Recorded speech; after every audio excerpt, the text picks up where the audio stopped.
Hello! Hello! How you guys doing? What's up? Hello, Yui! How are y'all? I hope everyone's doing good today. I'm doing pretty good. I spent the day resting, because I'm still on sick leave.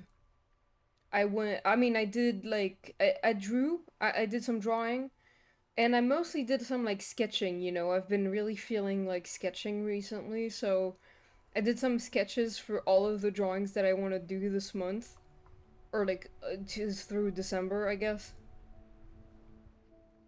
Finished Disco Elysium today. I feel empty. I don't know what to do with myself. Wow, you already finished it? Oh my god. Did you like it?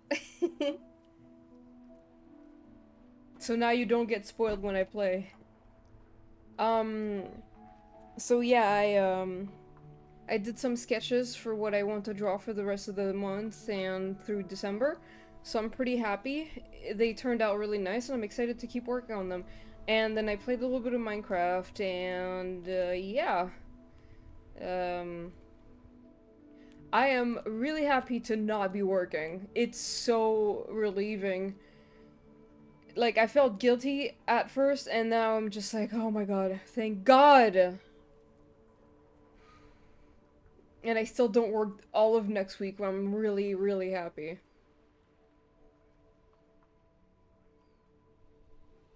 Did I like it? Also, every time I read something, my brain reads it in Dubs or Kim's voice. Yeah, same. 3 days, that's crazy. Better than a few days ago, but still like, yeah, I understand. I'm glad you're doing a little bit better, though. Got a little too into it? Yeah, that's fair. Um, eh, anyway, yeah, we're gonna play some, oh wait, I wanted to talk about something. So, I don't know if any of you, know or play, Dead by Daylight, but they added a new killer, and I haven't touched that game in over 3 years, so, but I do kind of keep up sometimes, because I'm interested in, the game itself. I just don't play it anymore. But they added a new killer, and she looks really cool. She's called, the Hound Master, and she's a lady, who has a dog, like a big dog, and I guess she kills with her dog. Um, anyway, that's so I talked to my brother about it. I was like, God, this game, I kind of miss it. Like, I want to play it again, but it takes forever to install. So my brother was like, "Oh, how big is it again? Like, how many gigabytes, you know?" And I'm like, "Oh, I don't know. I'm gonna go check on Steam." And then I go on Steam, and the game is installed, and I'm just like, "What?" But when did I install it? I didn't. The game basically, I don't know when it installed itself, and now I can play Dead by Daylight if I want, and I'm just like, "What?" Hi, Chain. Gonna be AFK because I'm watching something with my mom. Okay, no problem, Chain. I hope you're doing good. Um, but yeah, so basically, all that to say, I will probably try to stream Dead by Daylight at some point because I miss this game and I kind of want to replay it. And I wasn't replaying it because I had to install it, and installing it takes fucking forever. But since it's done, apparently. Like, I don't know when or how, but since it's there on my computer, I might probably play it at some point, like do a Dead by Daylight stream with all of the information that I'm missing, because there's so many killers they added that I just don't know about. So that's gonna be pretty interesting. Oh, I hit the follower goal! Oh my god! Thank you guys! So much. Oops. Sorry. I need to clean my glasses, hold on.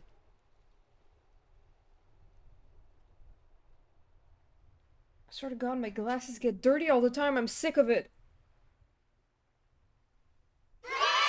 Yay! God, I need to record some like Instagram reels. I need to start posting reels on Instagram. I recorded some, but I need to like make like some kind of posting schedule or something. I don't know. This anyway, we're gonna play Disco Elysium.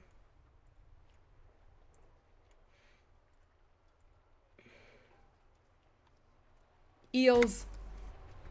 Alright, so last time I played this, I wanted to, I stopped before I wanted to go talk to the Hardy Boys, so we're gonna talk to the Hardy Boys now.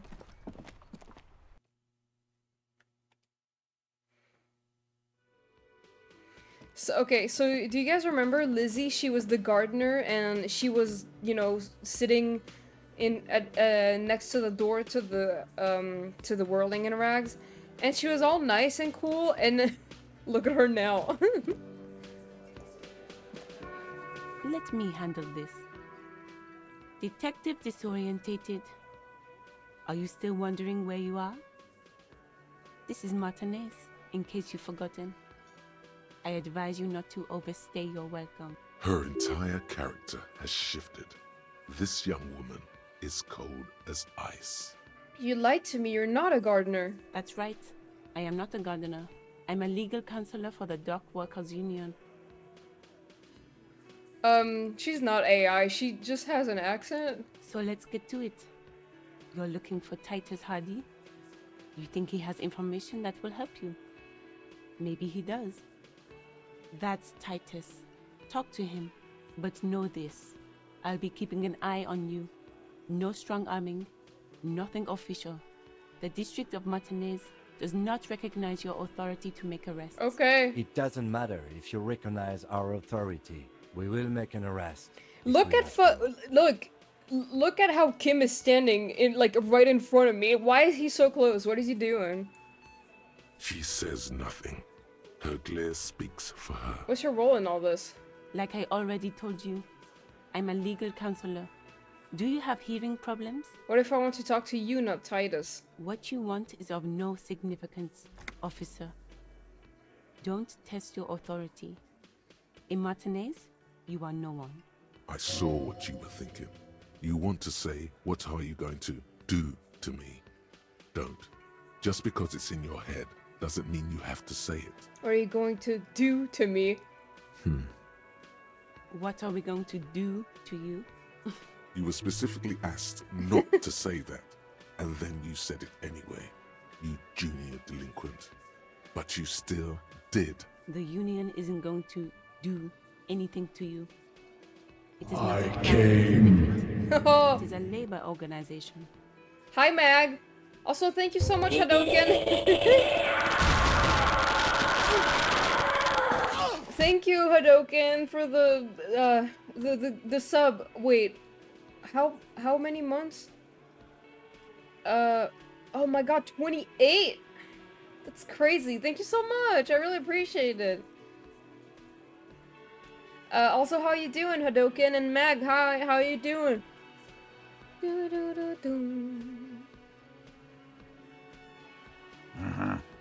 Goddamn right it is. Titus! If anything, it is the RCM who do things to people.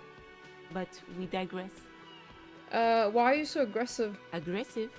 You make your living enforcing violence. These people are just dock workers. So you were spying on us, and now you represent murder suspects. Just dock worker. Listen, you moral intern lackeys. You're a mob, enforcing the unlawful privatization of Revachol. 20 fat men in the Occident are stealing it all, and you're their bodyguards. Fuck yeah. Fuck yeah. So ask what you came to ask, or get back to your commanders.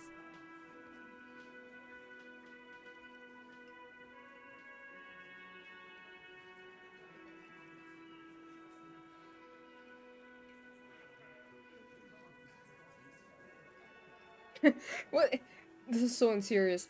The privatization is not unlawful. It's cool and funny. Maybe you're just not historic individuals. Gonna draw now. I kind of want to write, but too tired. Hey, Mag. Good luck drawing. You're a mob? I'm not a mob. What are you talking about? Or hilly churl. I guess? Let's. I should talk to Titus then. Can I grab the little thing? It's a bowl. There's spit in it, reeking of tobacco. That's really gross. Dude. Money.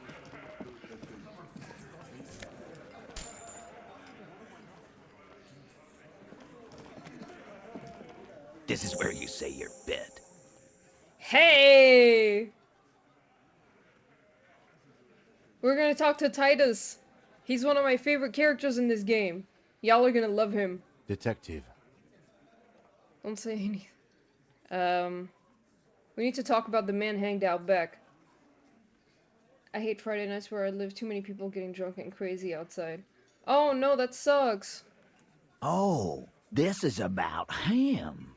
A real looker, that won't. You're sure taking your time, waiting for him to get ripe and pretty for you, huh? Oh, he was a real pretty boy by now. Real hot stuff. Letting out that pretty boy smell. Shut the hell up, Glenn. Time to go to work in the shit factory! What? Easy, boys.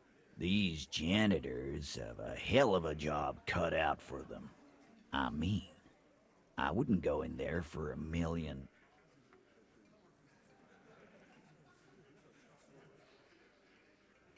I really need to move next year. I've done good saving money, so hopefully I can find a nicer place. Oh, I hope so too. That'd be good. You might want to start asking your questions now. It's not going to get better than this. The man hanged in the backyard. Did you do it? The pretty boy. You guys really love talking about that pretty boy. Funny. But my partner and I have a serious matter to discuss with you. Glenn looks like Micah from RDR2 and it honestly kind of fits. Oh, I don't know who that is. Why is there a container belt around the dead man's neck? Container belt? Like we use in the harbor? Yeah, why? Because we took it from the harbor where we work. Then we went out back and used it to hang him. Well, we got him. Case closed, you guys. We got the murderers. We did this together.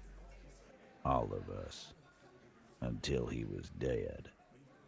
That's why there's a container belt around his neck. Aha, so you just confessed to murder? Goddamn right.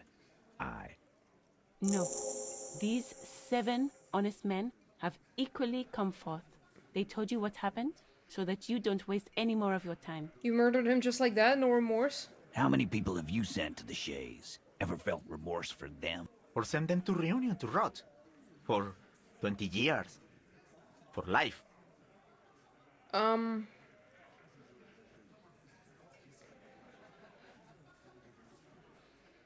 mean, I don't agree with any of this.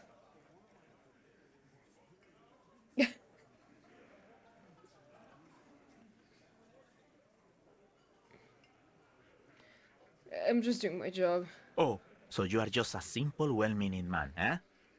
Ever been in solitary? Prison is a charter. That's what it is. He's clearly been in solitary confinement, and at a young age, nonetheless. So is hanging a man, slowly, without breaking his neck. Who called the shots that night? Are you deaf? There will be no singling anyone out.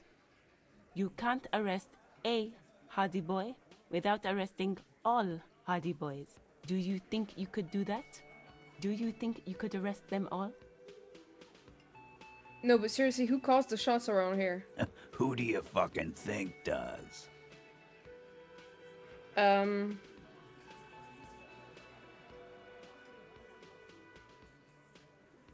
You do. You give the commands. That's right, asshole. Hey! Titus Hardy runs the Hardy Boys. Ain't that so, fellas? I think you got your answer, Mr. Law. No. You did not get an answer. Titus does administrative work. He pushes paper, fills out forms. The others can't read. But on that night, they all acted as one man. How to piss off Elizabeth. Disco Elysium creators are making a new lesbian detective game. I did hear about, like, them making a new game, which is really exciting. I didn't know it was lesbian related, though. That's cool. When did this hanging incident occur? You don't have to keep answering his questions. I know, Lizzie. Relax. We killed him last Sunday night. Seemed like a good way to end the week. How long did you know the victim? Known him? We don't associate with scum like that, asshole. Yeah! Who do you think we are? Quiet. He came around about 3 weeks ago when that Pines cow first sailed into town. Happy? By the Pines cow, you mean Joyce Messier? The representative for White Pines? The same company you're striking against? No. I mean the Pines cow. The stupid-ass cow they sent in to fuck us over. But you know what? Why don't you ask her about the pretty boy? I'm sure she has interesting things to say when you ask her hard enough. That's enough insinuation for today, Titus. Officer, your interview is drawing to an end. Don't waste your last questions. Why did you kill him? Why? 'Cause he was worthless mercenary scum. And he stepped out alive in my town. So he was a mercenary, that's it? And he stepped out of line. What kind of mercenary? The kind that shows up when you start a strike. The experienced kind, too. Had Cohoy and Semenine written all over him. Ex-Oranese Special Forces. A live grenade. Right here in our bar.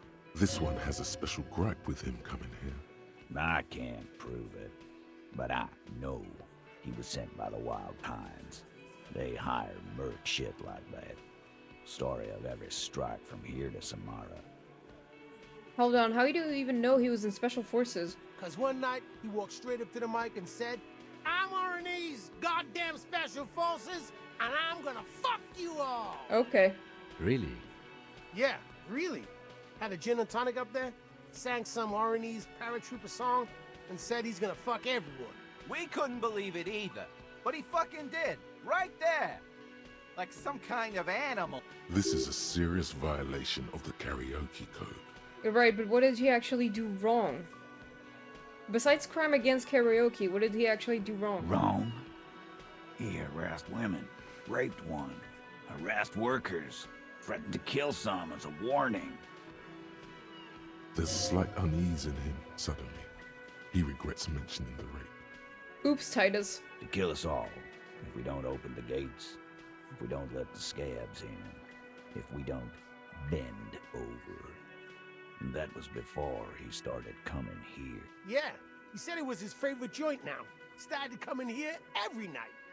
Drinking, grabbing girls.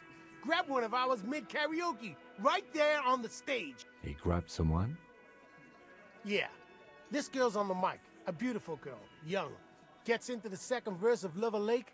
The fucker grabs her legs, starts screaming. Show me your cunt! Why don't you show me your cunt?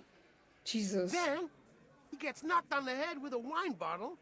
Doesn't even fall down. Was this the same girl who was sexually assaulted, you say? Aren't you fucking listening? My man is talking to you. He took care of it. They got the girl out before anything else could happen. Yeah, me and Eugene got her out. Aren't you fucking listening? Oh, shut up. Right, but who did the rape then? Who did he rape then? This is a very serious allegation. No. You're not getting the name. Oh. That's a Martinez matter. And I'm not discussing it with you, clown. There's nothing you can do for now. He's stonewalling you. How did you kill him? We hanged him up by his neck until he got real still. Wasn't that obvious, copper? Didn't they teach you anything at the cop school, idiot? You're pretty sure you've had at least 2 years of cop school and many more of active service. Can you give us a few more details? Did you muffle him? We haven't heard any reports of screams. Titus, you don't have to clarify anything. We overpowered him, dragged his unconscious body to the tree, put a noose around his neck, and hanged him till he was dead and steady. Then we left him for seagulls, maggots, and you fucks. Wasn't he a trained killer from Orani Special Forces? If yes, how did you manage to overpower him? With numbers, asshole. How do you think? You're right, Lizzie. I've done enough explaining here. No, he hasn't. Not yet. Things aren't quite right here, are they? Actually, No. they're admirably, surprisingly composed. The entire room. Given how many questions you've lobbed their way. All of them? Maybe one of them is fidgeting, cracking under the pressure? Well, this one. But he's always fidgeting, so don't get your hopes up. Where did this overpowering happen? Weren't you fucking listening? The fucker came to our bar. It happened right here. Titus lets the others clear out the details, so he doesn't get his hands muddy with explaining too much. Right, I have other questions about the lynching. Like what, Copper? Why don't I, So what are we gonna do now? Nothing. Your investigation here is done. Leave Martinez, go back to your stations where you belong. I think we're going to stick around, thanks. Some things don't add up here, Titus. I've done this job for long enough to know that people don't just confess to first-degree murder. Even if it is a group responsibility. We're going to look into this. Good luck with that. You've heard everything a rent-a-cop is gonna hear from us. Real law officials. You're lucky you didn't get a beating. Forget about their games. You've mapped out the characters. Reading the footprints in the yard should be easier now. No. I's here. You got business with my boys. You got business with me. He understood what you were doing, taking inventory of them. Yeah. You fuck with the Hardy boys, you fuck with Titus Hardy. Relax, Dennis. No one is fucking you yet. Yeah, Dennis, calm down. No one's fucking you, you stupid fuck. Let Dennis enjoy his fucking, man. We don't mind. Yeah, you're not even being fucked, Dennis. Easy, fellas. We got company. Let's see what brings the cop around. Too late.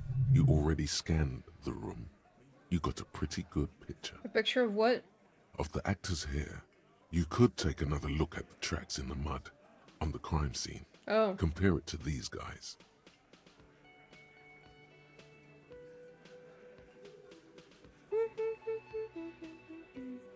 I'm gonna fuck up that authority check.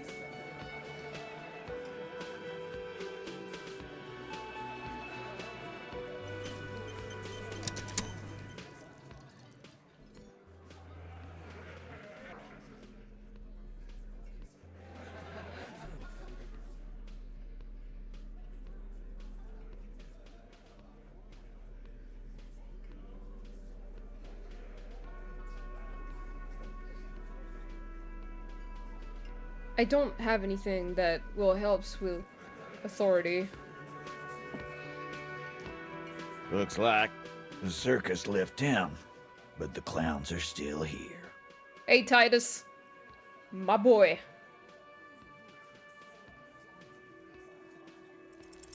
Establish authority. Yes. Authority. Feverish thoughts race through your mind.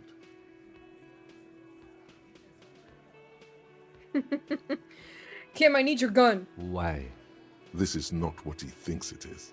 This is a great idea. I'm afraid it's not what you think it is either. What, who, me? What is it? Yes. You. Stop talking out loud.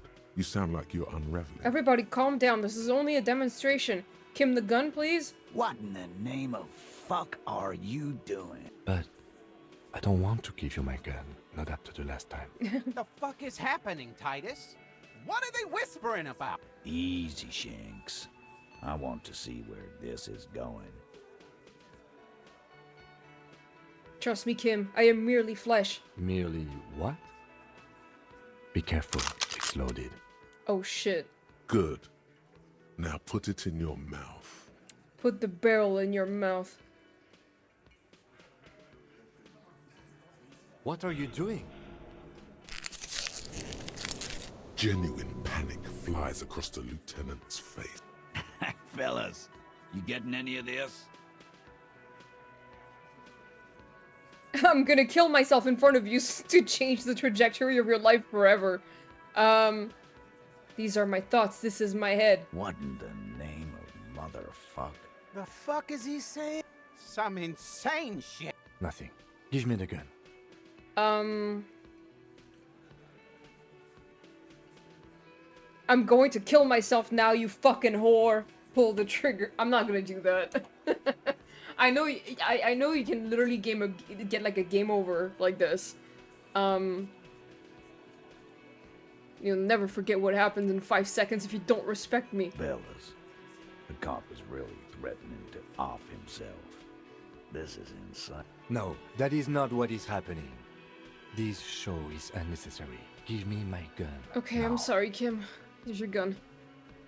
I will never do this again. He is infinitely grateful to have that gun back on his belt right now. Dark? What the fuck was that, you carnies? We haven't seen RCM in 4 years, and this shows up? I knew he wasn't gonna do it, though. I knew he'd pussy out. No. I still have my money on him. Sooner or later, he has that look. Oh, great. Haha, everyone. Did you like my funny joke? Do not think your failed suicide attempt will win you any pity from these men. Do not expect them to forget it either. Again, it was a dark joke. Maybe we should go for a little walk, Joker, before we continue. Jogging around seems to have a positive effect on you. Yes, get the serotonin running. Keeps those bad thoughts away. Alright, I'm out of here. I turn into the Joker, the Junkler.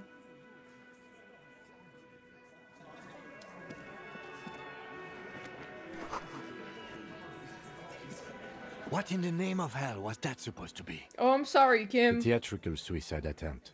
We need to talk about it.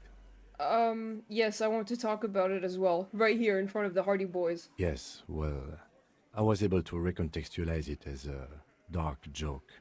I will not be able to recontextualize it the next time. Did you beat Measurehead last time? Oh no, he like nearly broke my wrist, and then Kim was like, you do not ever do this again. So I was like, okay, Kim. I understand you sometimes employ extreme interrogation tactics, but I want you to understand that was too extreme. I'm sorry. We can't have RCM officers going around putting guns in their mouths. We can't afford to have that image. Few institutions can. I'm sorry I put you in this position. No need to apologize. Just keep your gun out of your mouth and we'll be alright. Let's move. I love him. He's so understanding and cool.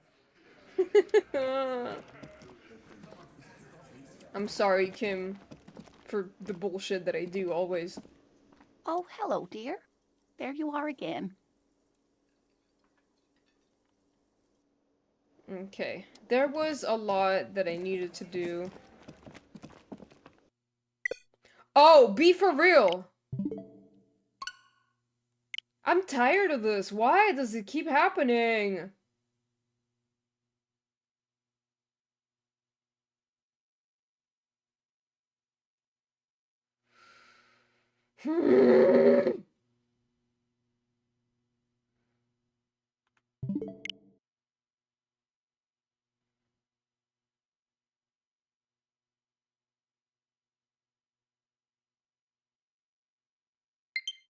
This is actually crazy.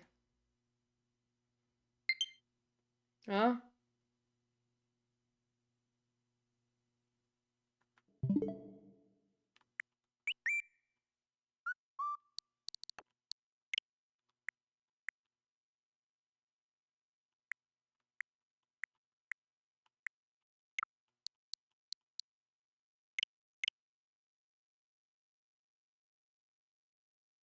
Who? I don't know who that is.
Okay, I guess we have to fucking do it again.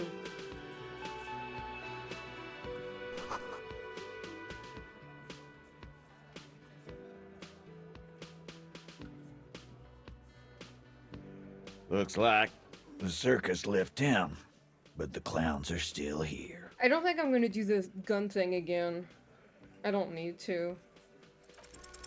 Establish authority. Yes.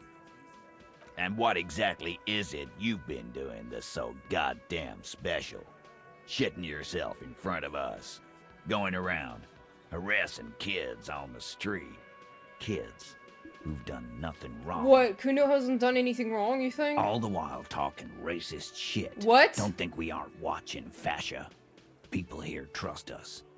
We're getting complaints. I never said anything racist. Of course you have. What? You've been calling people Kip left and right, inciting race violence. That's entirely wrong. I've never said that ever. Callie said they've been trying to set up a race rally, whatever the fuck that means. Trying to get the Kips out of Revachol before the economy goes to shit. There's no race rally. Sure there is. Callie said they're bulk purchasing confetti, ribbons too, and loudspeakers, and fireworks. Callie works at the county. Bro, I think I preferred the gun thing over Get this. the fuck out of here, you racist carny. There'll be no race rally in my town. What happened? We got absolutely wiped. Let's go before it gets Oh worse. my god. What's going on? Are you racist? No, I'm not. Is the rally real? Please don't set up any rally. It will make you look awful. What the hell was that? Kim, I never said anything racist. Ever. Excusez-moi, madame. Vous êtes raciste? Oh my god.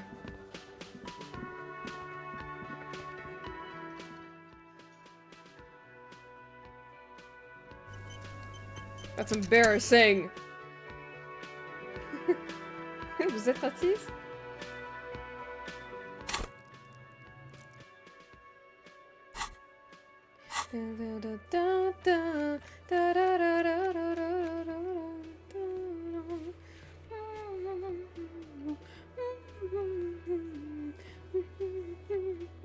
Pas spécialement, pourquoi?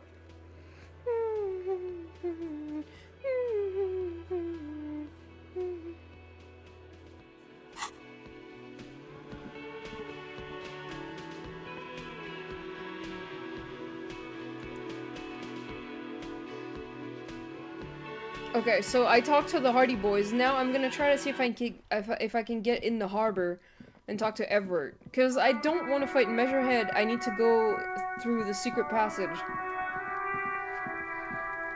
Vous commencez à me taper sur le système, madame. Ma femme et moi An vivons entre gens du monde. inconspicuous pile of the roofing material. Eternite. Okay, I need a perception. Wait, is it perception? An inconspicuous pile of the It's roofing. perception sight, okay.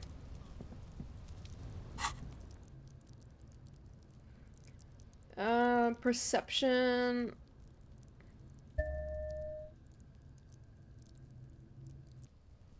Hey Marty, how you doing? Welcome. I have anything that makes me better at perception? No.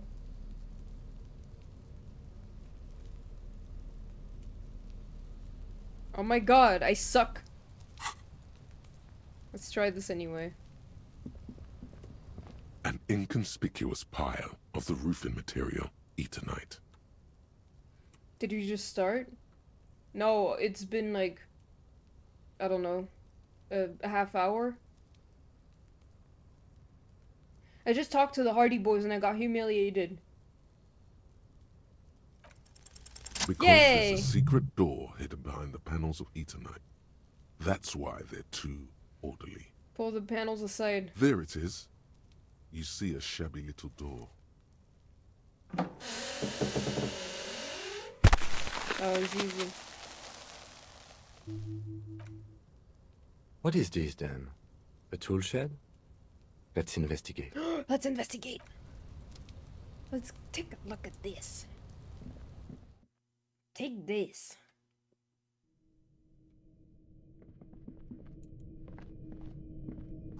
Empty tube of magnesium. Magnesium supplement. Magnesium. Okay. The poster says, get out of the way or get fucked up. Silver plate with traces of bone yellow powder. Be still, my beating heart. It's amphetamine. Sweet amphetamine. Good God. The lieutenant isn't studying the powder in the mirror. He's studying you. Someone has taken narcotics here. Perhaps the police should interfere? Perhaps not. This is below our pay grade, detective. He's so real for that. However, see that ladder there? It's probably another way into the industrial harbor, no? A secret path the local kids use. You're so real for that. What's that? Money! I'm sick every time Kim speaks. I'm kicking my legs, giggling and all. Yeah, he has that effect on people. Cured big head. Let's modify. Down to the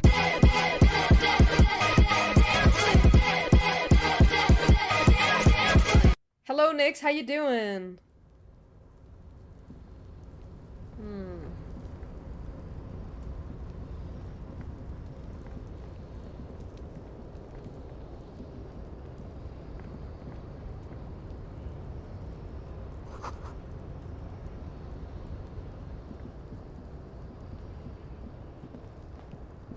Restoration pillows keep the ruins together. Postcard, Grand Couronne. Money? Money! I almost have enough to pay for my hotel room. Hey, chillin' time.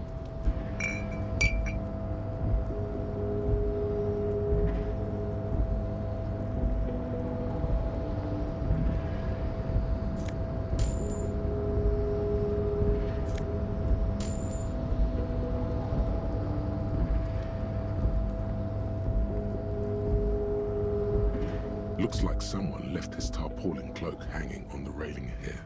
Look, Lieutenant, someone left his cloak behind. Yes, it's probably yours. Oh. It bears the RCM insignia, and you have a habit of being careless with your equipment. You could probably make the jump. You look like you've done some track and field in your day. The wind is aggressive up here. The lieutenant looks at the enormous crane towering in the distance over the container yard. The look in his eyes is a mix of the engineer-like interest and the wonder of a 6-year-old seeing a horse for the first time. Motherfucker, let out motherfucker. Now that's a huge crane. Yes, that's one way of putting it. It's certainly an impressive achievement of engineering. You want to say motherfucker so bad, Kim. But I digress. We were focusing on your cloak here. What exactly are we doing up here? I was under the assumption we could ask the leader of this union to help us get this body down. This is why we're here, right? Or it could be that we are just exploring. He's thinking you've forgotten where you are again. Do you really think this cloak is mine? Should I go for it? Jump? The cloak? I do think it's yours, yes. As to whether you should go for it? Well, it doesn't seem too dangerous. 2 meter stops. Whenever you're ready to do it, I'll be right behind you. The cloak looks like a bag of goodies floating in the wind. Who knows what its pockets may hide? Okay. Let's see if I have any clothes.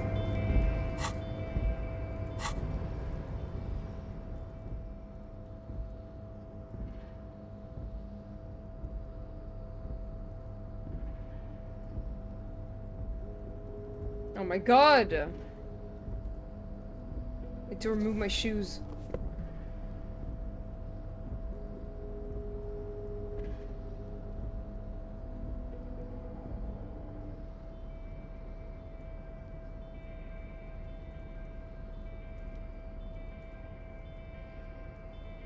And my pants.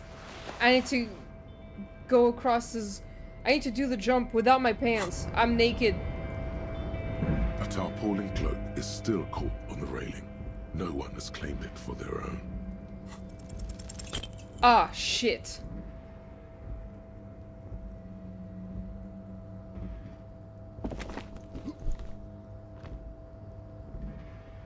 Nope, No, that's still too high. What were you thinking? You're not a gymnast. You're a boxer. And you've climbed way too high up here. You could have died there. Shit, shit, shit, shit. I'm failing you. This wasn't part of our deal. I had a really hard time on my first playthrough of this. Like, I had to like save scum at some point just because it was so hard. I got you, Bratan. Let me just adjust your breathing a little bit. There, isn't that better? Bro. Hey, what's happening? You okay? I'm alright, Kim. I can't breathe. It's okay. You're just having a little panic attack. Try to breathe as slowly as you can, alright? The necktie lets go a little. Its vicious grip easing around your neck. Colors return to the world around you. Thanks. I think it's working. Good. We can always come back when you are feeling better. Savoir-faire.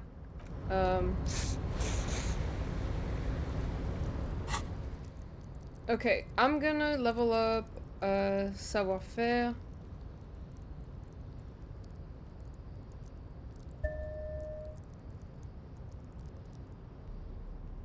And I'm gonna remove this fucking tie.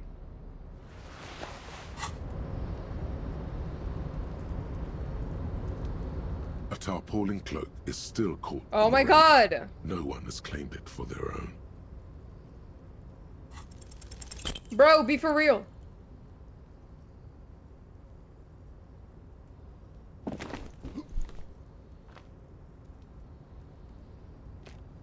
Nope. No. Sure. Just be careful, okay? Looks like you almost strained a muscle there. Yeah, I'm out of here. Maybe I should put some pants back on.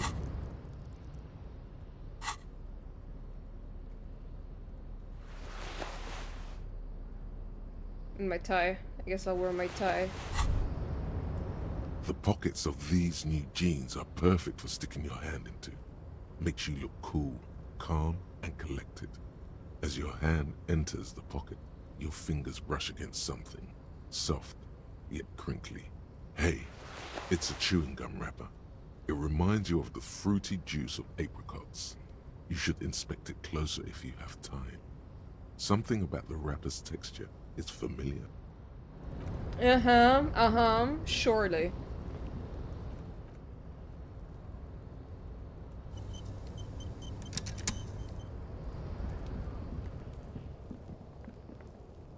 Okay, I can't really do anything here now.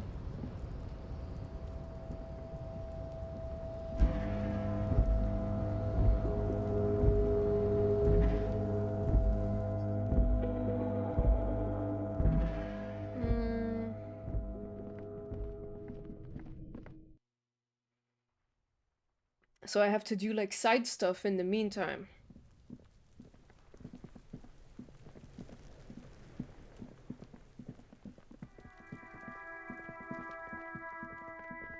Oh wait, I need to inspect the footprints again.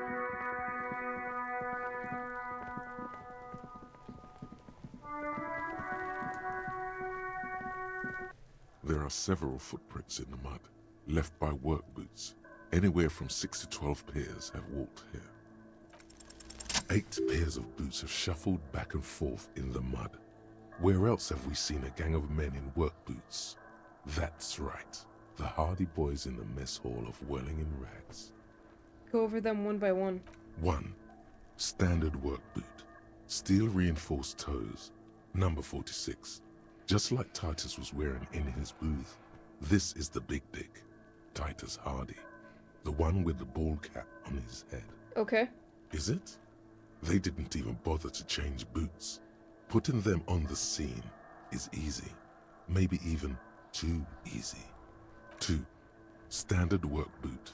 Steel reinforced toes. Number 44. Either the blonde muscular guy, Glenn, or the young guy with a plectrum around his neck. 3. Hobnailed work boot. Steel reinforced toes. Number 43. The inked banger, perhaps. 4. Standard work boot. Number 45 or 46. Theo, the old smoker. You think you even see a tiny fleck of cigarette ash inside the print. What else? 5.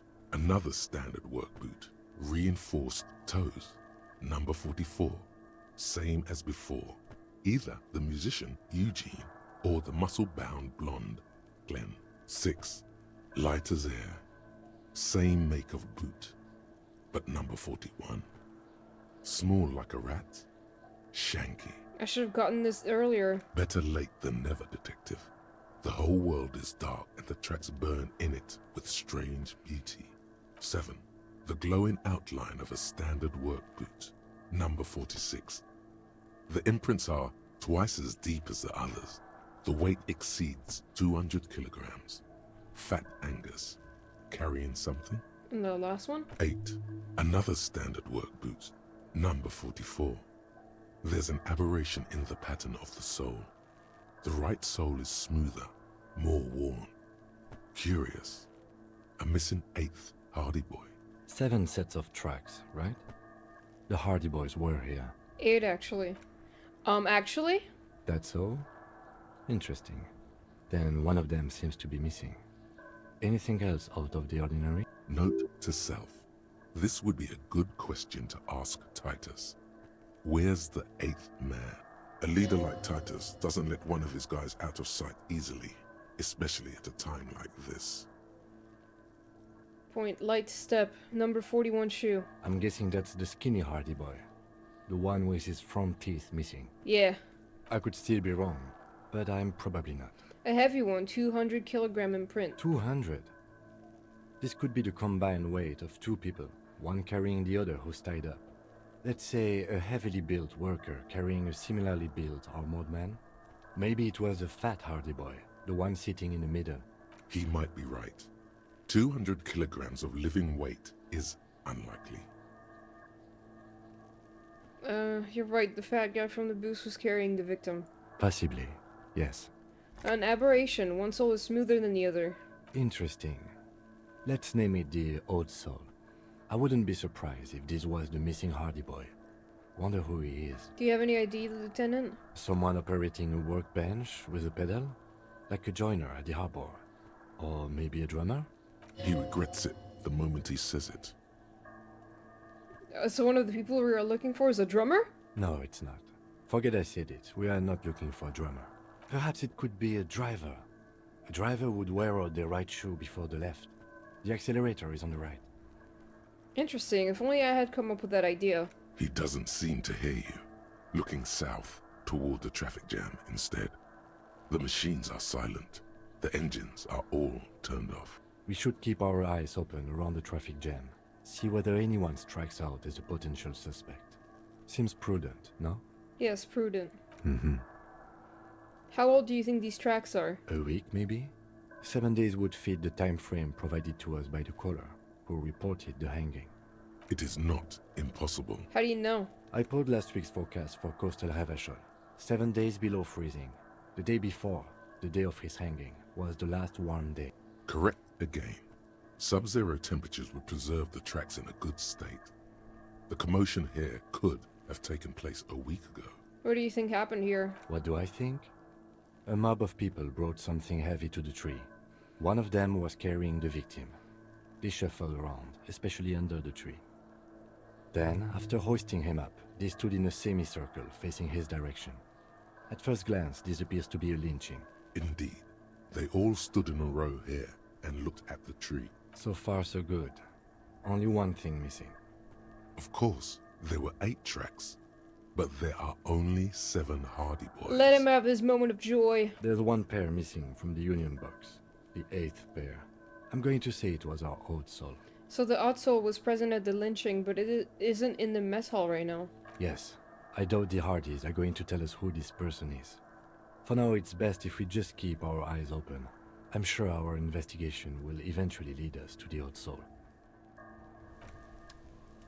It's snowing.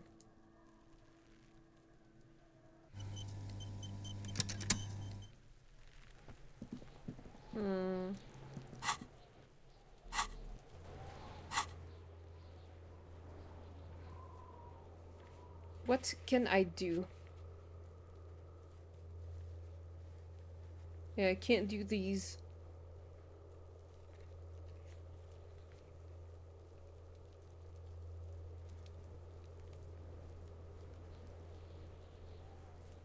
Yeah, I just saved.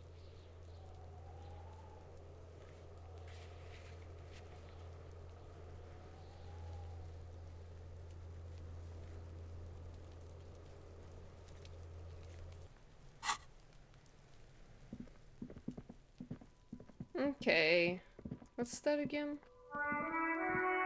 You see a set of tire tracks in the brown slush that covers the plaza mosaic.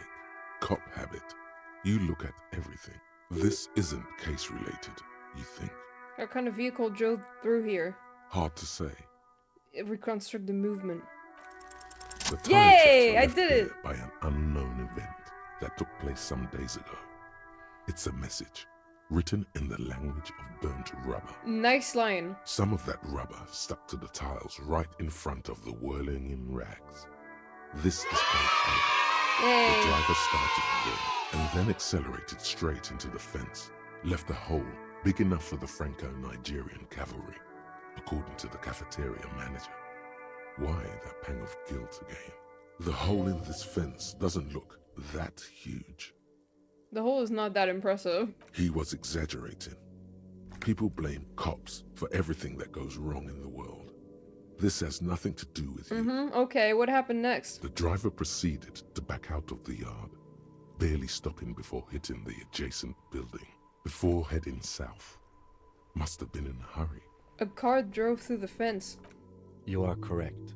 This is a rather motor carriage-friendly city. Somehow that makes you feel scared. You don't know why. Is this connected to the case? I'm not sure. There are plenty of traffic accidents waiting to happen in Martinez. With the jam right here on the roundabout, I would keep them separate. You could follow the track south. There seems to be a canal there. See where they went, if you find the time. I think I got it. Hell yeah.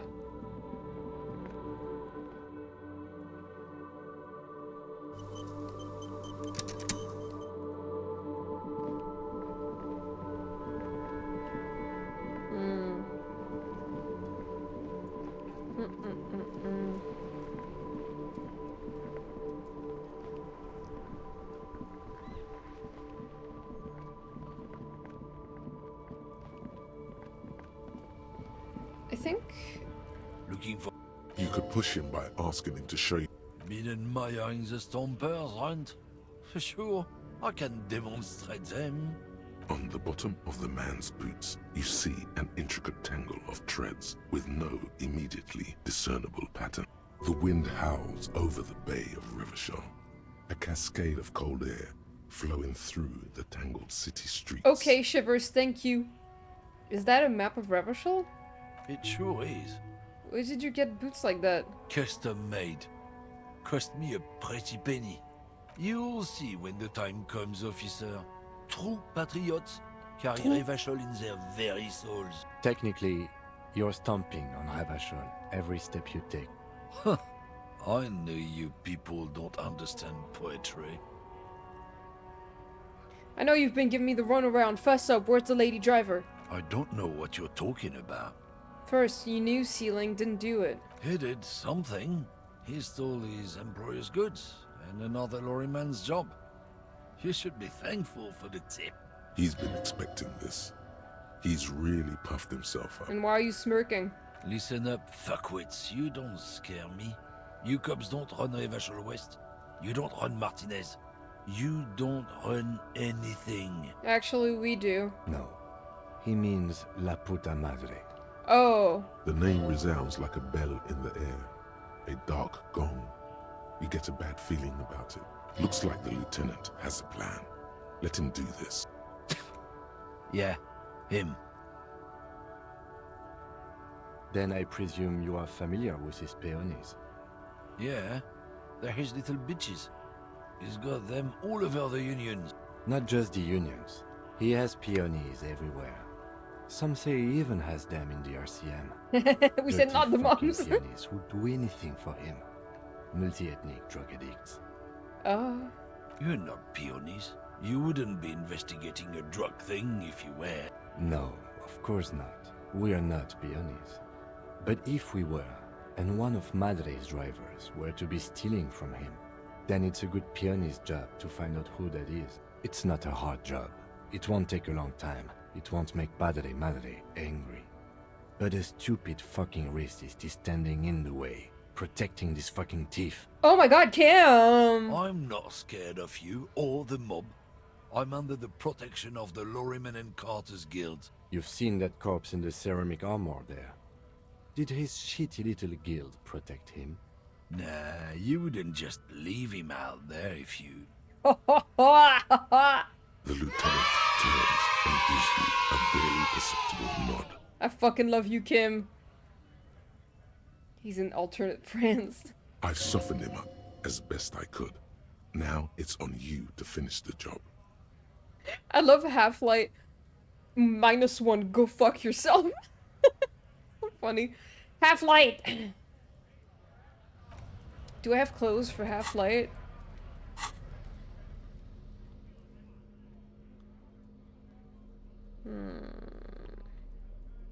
No.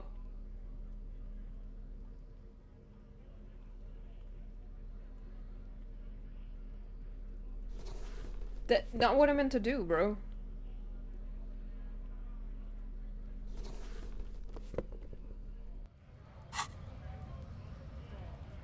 Looking for something, Hunt? Come to tell me to fuck off again? What?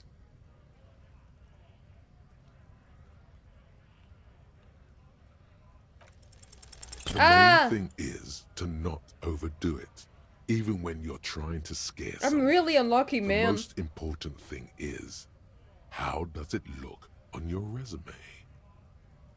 Why don't you and me step outside for a little talk? What? What do you think we're doing right now, Runt? We're outside, talking. Damn it, I meant, do you want to find someplace private to... No, shit. There's some kind of homo thing? Ew!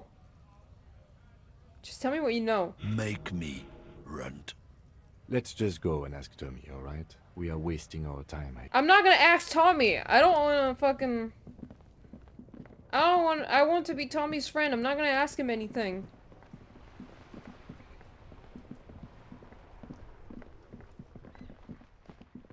That's so unlucky, man. I suck at this game.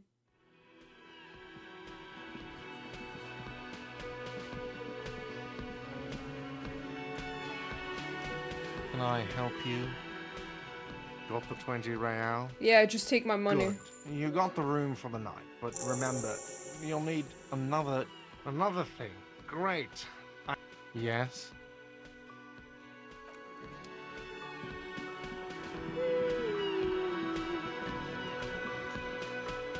Bro, what do I do now?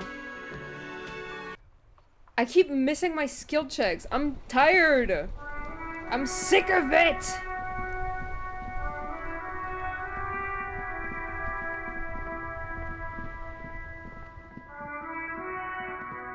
I always did white checks right away, and then when I failed, I immediately added a point and tried again. Yeah, again if I needed to. Yeah. Nice aggression with the native. Don't let the chief fool you next time. You don't need to be that up in his face. Leave yourself space to move. Not bad advice, actually. This might do the trick. Let's talk about our right to work. No, I don't think...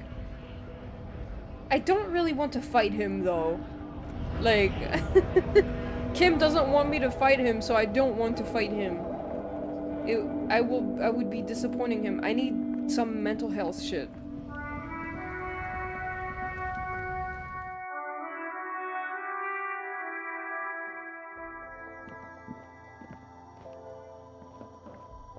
Do I have anything in my... The tear machine stands in the corner. A small cabinet on the wall is filled with various medicine bottles, nasal sprays, and blister packs. Okay, here. I hope Saint Baptiste makes you feel better or something. Yeah, thanks. I'm really broke. Oops.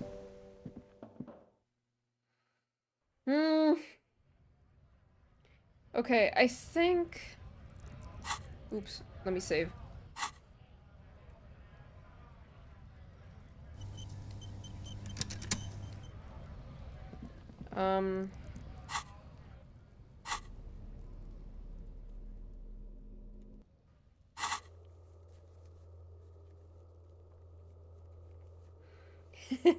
Kim doesn't want me to do it, so I won't. Relatable, understandable, valid, the only right way. This is the only right way to play this game. Is to make Kim trust you. Prove your authority to Titus Hardy. Nope, not happening now. Find working class husband. Nope.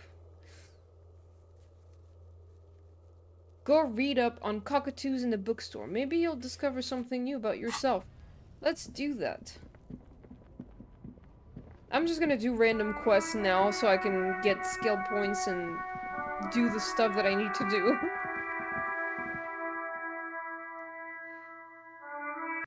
Where do I read about cockatoos, though? The display rack is brimming with worn... No. I think it's upstairs.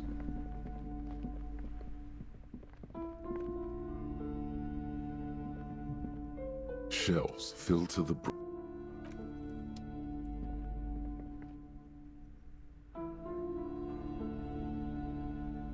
A sulfur-crested cockatoo sits on the cover, its beak slightly open. It looks as if the bird is calling out the book title, From A to Zurich, a guide to a well-behaved cockatoo. Yeah, I was gonna do the behind-the-curtain stuff. Turns out that there are so many different cockatoo species, and they all have behavioral problems. What about this guy to cockatoo storekeeper? It's a must-have if you own a cockatoo. I've heard they're quite capricious. It's too expensive. What if I stole it?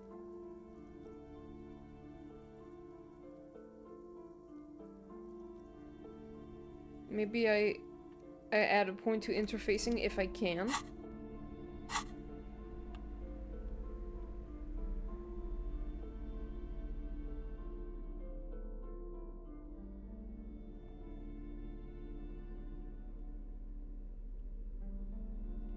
Okay, I guess I'll just try to steal it.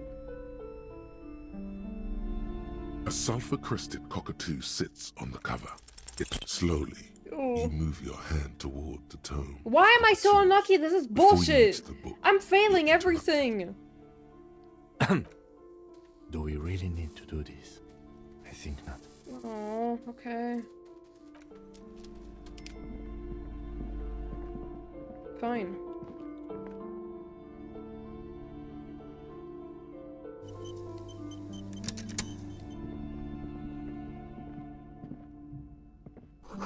Ghostly silhouette of hairdryers. Vaguely androgynous portrait of a man. Merely looking at that unmanly haircut threatens your masculinity. What the hell? Was that endurance A heavy saying door that? with a missing handle stands before you, covered in dozens, if not hundreds, of Seminese trinkets and charms. It appears to be locked. Knock on the door. Only an echo.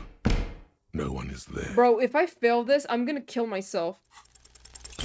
Bro, I'm done. Like, I can't do anything. I fail everything that I do. Ow. Shoot. Whose moronic idea was it to just run through the door? Don't you know that things like that hurt? Oh god. This really wasn't the best idea, was it? Are you alright? This looked pretty intense and painful, I must admit. What is going on there? Are you really trying to break down the back door? I warn you, don't tempt the spirits, officer. Don't tempt the spirits, or you'll damage the holy wards on the door. It barely looks like you've done any damage to the door. Oh my god, what do I even do now? Like, that was my one option to get more skill points, and now I don't even have that. Bro, this sucks. Everything I try, I fail.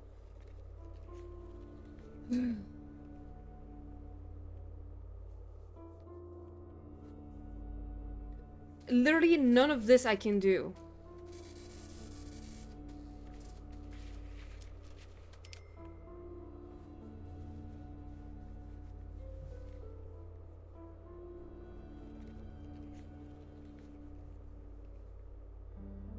I guess I'm gonna read my fucking ledger.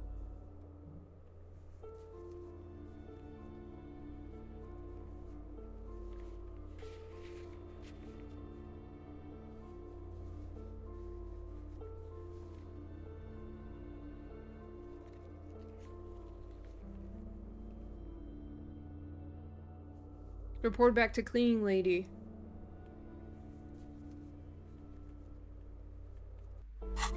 Bro. There's literally nothing. I could pretend just to agree with Measurehead. I mean, I feel like it's not even gonna help, like, I did try that last time, but I still had to jump over the thing. And I'm probably gonna fail this skill check anyway. Because I suck at this game.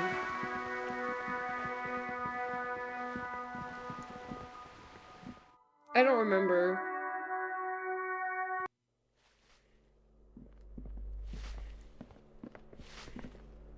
Give me a moment.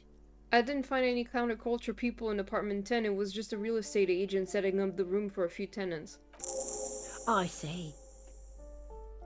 I hope some Yay. good people are finally going to move in. This place needs them. I'm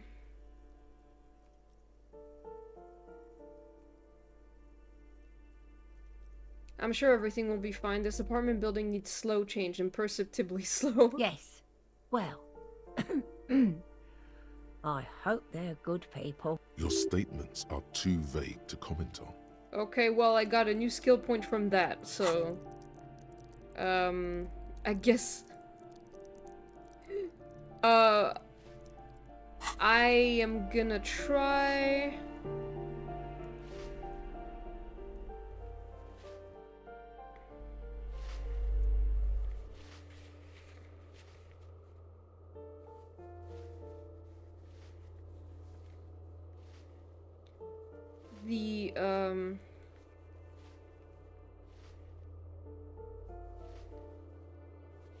The policeman cloak, it's savoir-faire, so...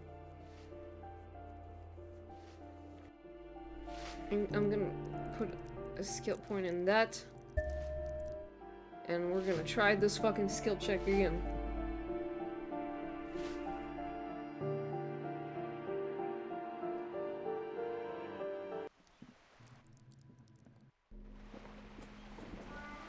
Just checking that my...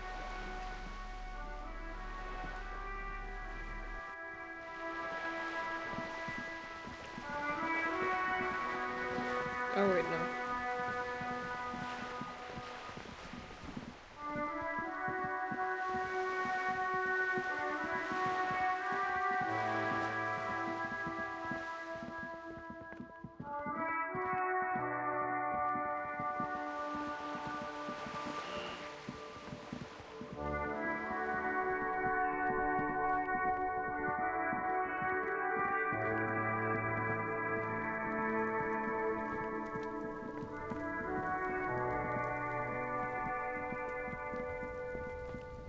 Dude, if I fail this, I'm gonna actually scream. Because I'm not gonna be able to add any more points in savoir-faire after that. Like, that's my max for now.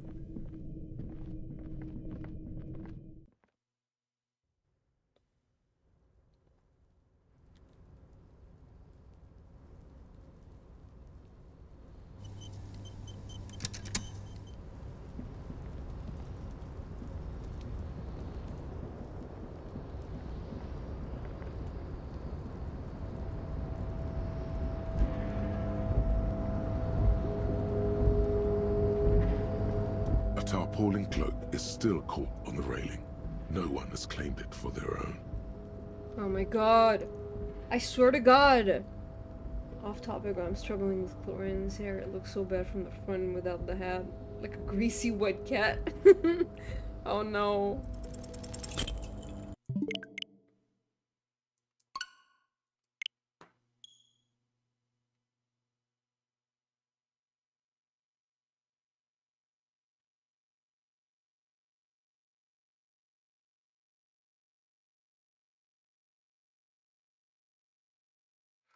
I had to do the same thing last time. I have no choice. Like, this game fucking hates me. I love this game and it hates me.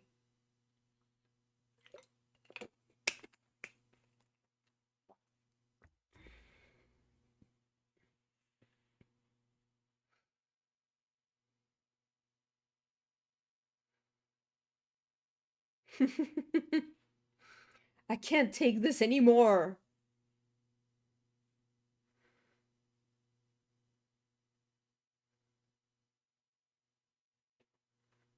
I keep getting like, I keep failing even checks. You know, like when you have like basically a 50-50. And I keep failing those. Like, what's wrong with me? This is ridiculous. Give me a break.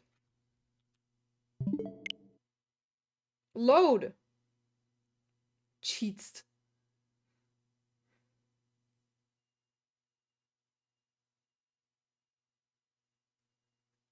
Please load. So slow.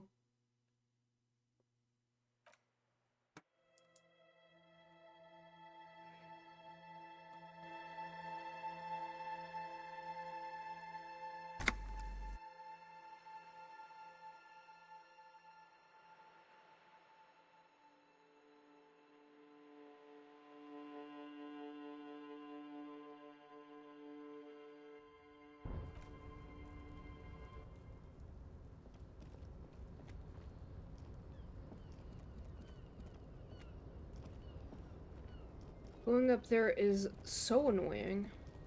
Keep getting stuck in stupid places. A tarpaulin cloak is still caught on the railing. No one has claimed Finally, it for their God! Yeah! As you leap in the air, a chilly breeze engulfs you, sharpening your senses. Continue the voyage through the salty air. Yeah!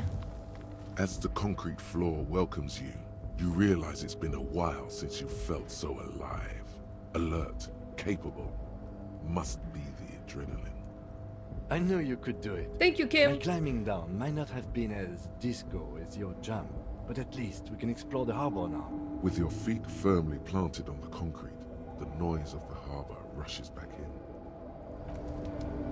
Let me take that cloak now. It's mine.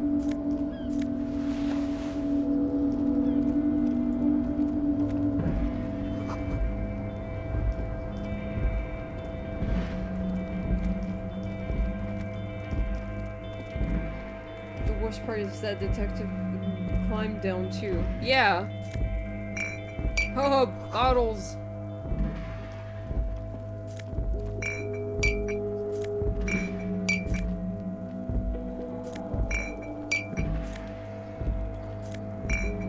Money.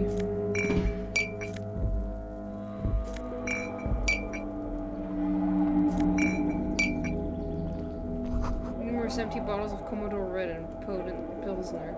Snow is quietly covering the numerous wine bottles and cigarette butts on the ground. Someone partied really hard here. Wait, how hard? Well, they went through 6 bottles of potent Pilsner, 3 bottles of Commodore Red, and almost 4 packs of cigarettes. It must have been pretty hard. Did I do this? Well, yes, I think we can say with relative confidence that it was you. This is really sad. I must have been miserable. Yes, this scene isn't exactly ripping with joy. Let's just move on.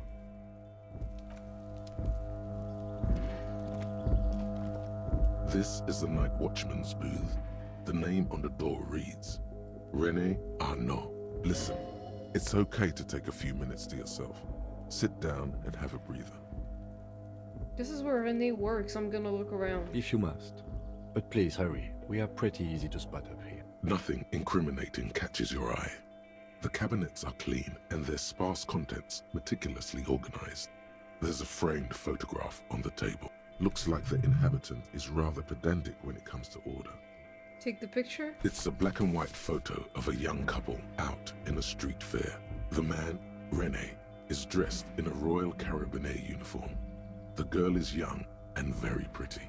She is smiling playfully at the camera. René looks like he's about to smile. This photo must be tied to some good memory. Why did you take that picture of René? I'm gonna ask him about it. You're really interested in that old soldier. Not sure I understand your fascination, but sure. As long as it doesn't take up a whole lot of time. Have a seat, The rest. chair is not as austere as the rest of the booth. A thin grey pillow is attached to the seat, secured to the stiles by black ribbons. Breathe deep. Stale air floods through your nostrils. Not a single mote of dust floats inside your lungs, though. The inside of the booth is immaculate. Search for a little something to help you out. The drawers are empty, save for old timesheets and receipts. One small box, however, does hold some cheap painkillers. They are slightly out of date. Read the side effects. Oh boy, where to start? Elevated risk of dementia, mini strokes, Prophet's disease. Prophet's disease? What's sudden that? death. Sudden death? Hair death. Erectile malfunction. Bro. Critical flatulence. Watery blood. Black mucus. Uncontrollable weeping. Increased sensitivity to la opera. Inoperable joint disorder. Total spinal collapse. That doesn't sound right. Maybe this was a bad idea. Take the painkiller. I mean, I don't know if I want to take them. You take the painkillers. They are yours now. I mean, I guess. Oh, I have them in my. You stand and exit the booth. Well, great. All around you, great machines in quiescence. White pine trees are printed onto the screen covering. Looks like a forest under snow.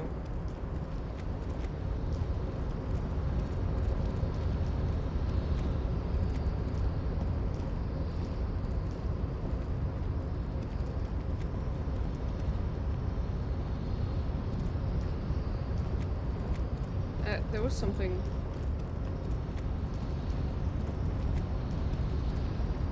A rusting control panel with several knobs.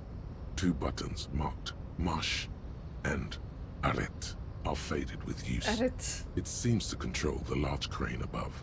A container is attached to its hook block. Marsh. On. Arrête. Off. With a loud grind, the crane shifts overhead, moving a massive metal container through the air.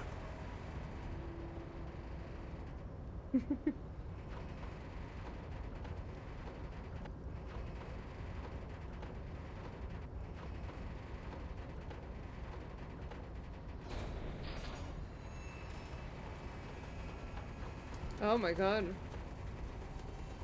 This is really, And with a surprisingly quiet thunk, the crane places the container. This crane was built with a purpose, which has now been fulfilled. To move this container. What's inside the container? Who can say? All you know is, it's special. I can't see how that was worth the ruckus, except for seeing the crane in action, which I admit was satisfying.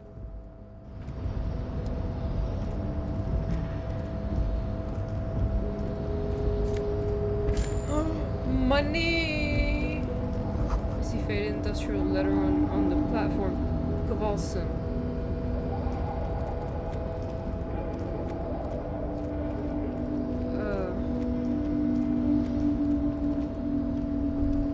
Before you stands a cargo container, just one of many in the yard. Lieutenant, I think there's something special about this container. Is this like your thing with that wall again? Maybe? I can't tell. I think we should investigate further. You do? Because I don't. Why? What not? Why not? There are a million containers here. Why are you fixating on this one? I don't know, Kim. It just feels special. It's a cargo container, detective. Just like all the others. We're not here to interact with containers. We are here to get the body down from the Knock on the door. No reply. Open the door. You attempt to turn the handle, to no avail. The doors seem to be mechanically locked. To your left, the lieutenant considers your actions with some puzzlement. Persuade the door to open? Been in the world for 2 days? Okay, damn. I see.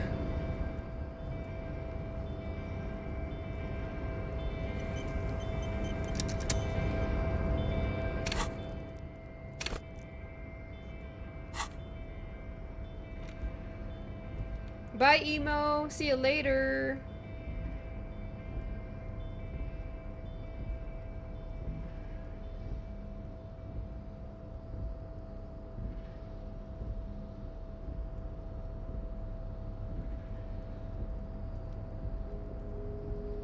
Wait, what is it? You're back before the cargo container. Oh, it's rhetoric. Its draw has not lessened since you were last here. If anything, it seems to... Why are you even trying to open a door with rhetoric? Because getting physical wasn't an option. Because what wasn't an option? Using my body over my wits. Now is not the time to get philosophical, detective. I don't think I've ever opened this.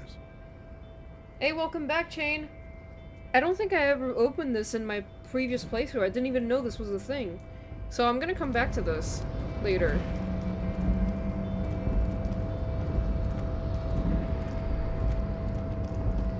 The shipyard ahead is oddly quiet. The great machines are sleeping. It's epic? Oh. I didn't know. Yeah, I don't know what this is. I've never touched it.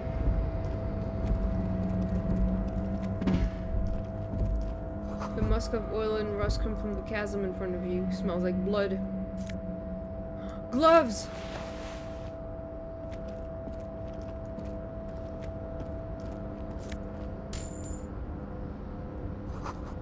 Smells like burnt coffee.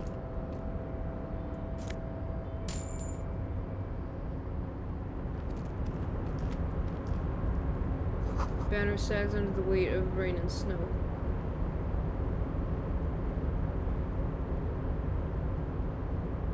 To get my back. Do you mean your back fixed? Going to a comedy show tonight. Oh, that sounds fun. Nice.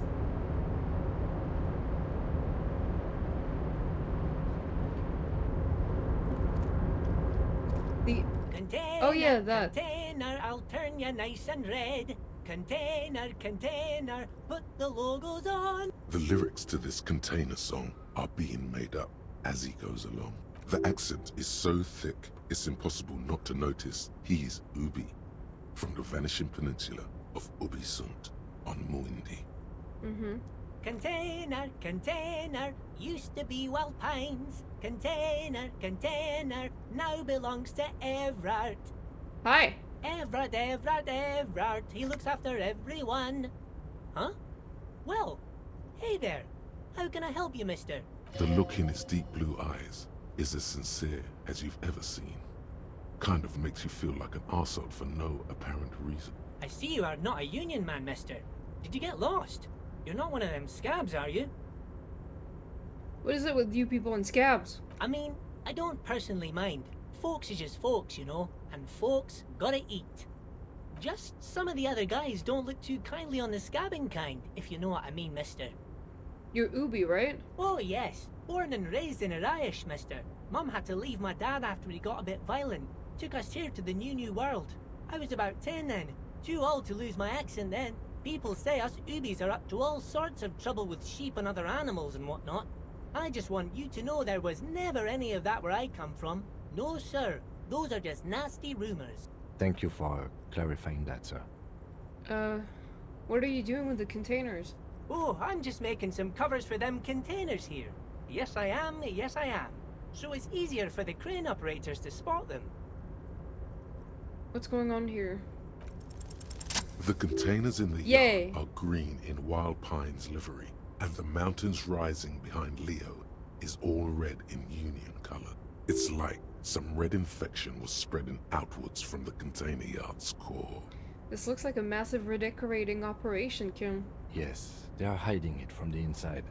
All the red containers have the Debarders Union logo on them. Leo, has anyone told you why you need to change the covers? No, not really. Mr. Everett doesn't tell me all the big things. Says I go and tell them to everyone. Thanks, Leo. You've been very helpful. Oh, no trouble at all, mister. No trouble at all. Where is everyone? The harbor is empty. Oh, most of the guys are down at the gates, keeping the scabs from coming in. We're on a strike. The whole union is. You don't have to work when you're on strike. Ha! We haven't worked for 2 months now. Sounds great. So no one is working? Not everyone is down there, of course. Mr. Everard is in his office, where he always is. and Jean-Luc is guarding the gate. But Titus and his boys got into some drunken trouble and Everard sent them on a nice vacation. For a week or so.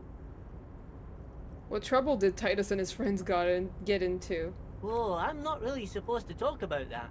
That's union business. Him and his boys stirred up something in town. Probably drank too much and got into a fight or something. I heard Mr. Everett telling them to take some time off. Really? Did they kill someone? No, I don't think they killed anyone. Let's better talk about something else. Titus and his boys do good work. I don't want to get them in trouble over a little drinking. Do you work here? Yes, yes. Everybody needs a job, and this is mine. I'm Leonard, by the way. Leonard Bellick. But everyone calls me Leo. I'm like Mr. Everett's right-hand man when Mr. Edgar is out of town, and Mr. Edgar's right-hand man when Mr. Everett is away. Actually, Miss Beaufort is the right-hand man, but she's a lady. Who is this, Miss Beaufort? A real pretty lady with a skin like those Douai Sucre candy bars my missus likes so much. Them are real nice to suckle on once the dinner is done and me and the missus sit down beside the radio. But I can't listen to the radio all the time. There's so much to do around here and I'm always busy keeping things running here. Yes I am, yes I am. Hold on, who's this Miss Beaufort you mentioned? Oh, Lizzie. She is a real Oh, sharp Lizzie! tool. Mr. Everett put her through some fancy school and everything, east of the river. 4 years she was gone, and when she came back, she was all fancy and lawyerly. But she's a real nice girl. Grew up in this here neighborhood, knows everybody and gets along with everyone. Real pillar of the community one day, I'm sure. For a fraction of a second, there's sadness in his eye. If me missus and me was to have a child, I'd be real happy if she turned out like her. But she can't have kids. Dr. Lemaitre said so, and she knows about such things. Oh my Been God. a doctor for almost 50 years she has. Law school? Could she be talking about the union fixer, aka the gardener? Okay, this is the union fixer, the gardener. Looks like it. I'm not sure what a fixer is, but she is a real nice girl. Smart as a whip too. What is that? What's in that container over there? Oh, that one. That should be empty as far as I know. Lots of containers here have nothing in them. They're just waiting to be loaded up. Told you. Oh, I'm sure you're lying. I'm looking for the leader of the dock workers union. Oh, you want Mr. Everett then? He's an awfully nice fellow, he is. Him and his brother are both nice fellows. They've lived their entire lives in this here neighborhood. Guys like Mr. Everett and Mr. Edgar, his brother, are real good guys. Made Martinez what it is today. Mr. Everett and Mr. Edgar and I went to the same school we did when we were boys. Easy now, Leo. I just want to know where I can find this man. Oh, Mr. Everett is where he always is. In his office, of course. Okay, I'm off. Bye-bye now. Skew.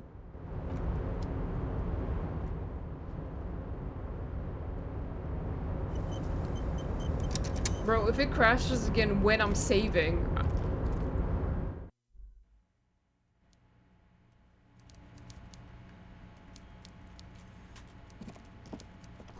The coffee in the giant thermos is still lukewarm. Stair made of pallets leading up. A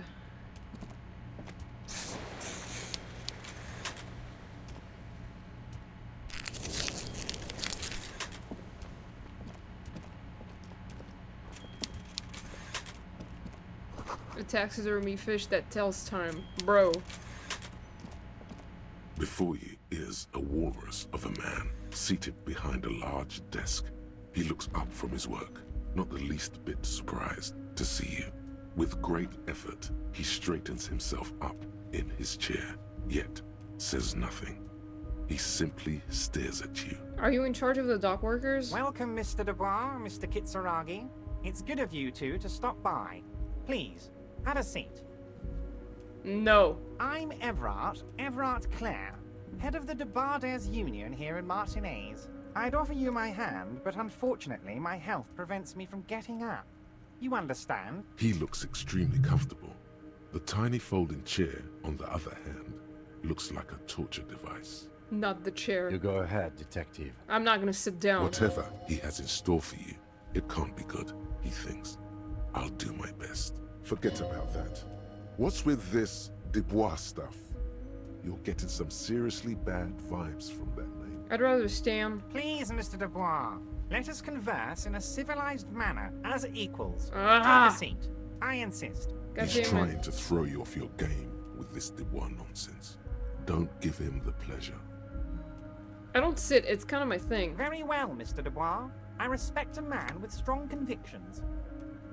I, too, have convictions. One of which is that I will not engage with any man who won't face me at eye level. Should you find yourself more amenable in the future, I'd gladly resume our conversation. You're no Titan affiliation, buddy. He's got you in a fork. Sit down or leave. Okay, Excellent, Mr. Dubois. I can see that you're a reasonable man, and reasonable men can be of great use to one another. Remain serious. So tell me, how can the head of the Debarders Union help a representative of the Revachol Citizens Militia today? The chair you're sitting on has got to be the most uncomfortable chair in the world. It's violating your backside. Oh, by the way, I heard you got a rather rude reception from a certain Lawrence Gart. Some people have no manners. It pains me Bro, to say. I understand why Guard is mad, honestly, like... like, I totally get him. This should take care of that nonsense. It should be sufficient to cover your expenses for a few days and patch over your differences with a cafeteria manager. Go ahead, take it. I'm fixing my poster as we speak. Wow, that's 25 real. That's good money. Wait, you know Guard? Yes, I know Lawrence. He's a real character. No union man in him. A real piece of work, that boy is. With a grin, he points to the checker game. It's like you're on a game show. At least don't thank him for it.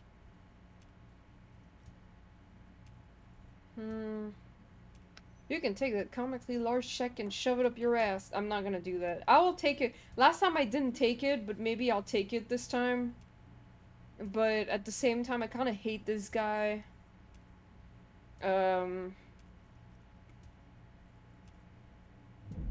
I'm not gonna take it. He sucks.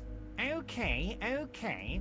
I respect a man with principles. I can make No my own money. handouts, then. Now, I'd like to set your mind at ease about one other matter. Your lost gun. Let me assure you, Union people are on it as we speak. I've got my best hounds looking for that lost gun. His slug-like lips move, but all you hear is an echo. Lost gun, lost gun. The world is swallowed by a black hole of fear. Only two words escape its gravitational pull. Lost and gun. I would appreciate any help you could provide. Are you all right, Harry? You seem anxious. Don't be. Everything's going to be all right. It's not like you left it loaded. You didn't lose a loaded gun. Local children aren't out there playing with it right now, pointing it into their own mouths. It's in a safe place. I just know it. I have a feeling everything's going to be all right. Kim. Officer, we will deal with this later. We don't need Mr. Clare's help with this. I wouldn't be so sure about that. Oh my god. Don't panic. God, you're sweating. Your knee is jerking. You're about to cry, aren't you? You're about to cry because you lost your gun and those children are gonna shoot themselves with it. No, I'm not about to cry. Mr. Dubois, you don't look so good. What is this, Mr. Dubois, he keeps repeating? What is he trying to pull here? You need to cool the fuck down. Chill. Mr. Dubois! Mr. Dubois! Harry! There are no Harrys. Let your mind go to your safe place. Mr. Dubois, are you okay? Can I get you a glass of water or something? Are you having some kind of medical emergency? Maybe you could use your hands somehow, in a kind of throw-in motion, like you're throwing that Mr. Dubois act right back at him. He's Mr. Dubois. Now I'm as good as it gets, Mr. Dubois. Vaguely gesture with your hands. Don't above be your head. dramatic. I can see your condition isn't terminal. What an odd demonstration of... you got me, Harry. I don't even know what. As entertaining as it was, I'm afraid we're wasting our time. And I'm an extremely busy man, as I'm sure you are too. Okay, enough. We are here to ask you some questions pertaining to a murder investigation. It is about time to stop embarrassing yourself. Questions will help you regain some of your lost dignity. I'm told the Union is involved in the local drug trade. What? Harry, how could you say that to me? You know I appreciate a joke as much as any jolly fat guy, but I can't take slander. Are you actually investigating this? No, I'm not lying. You've hurt me, Harry. Me, a friend. Fuck you. But you know what?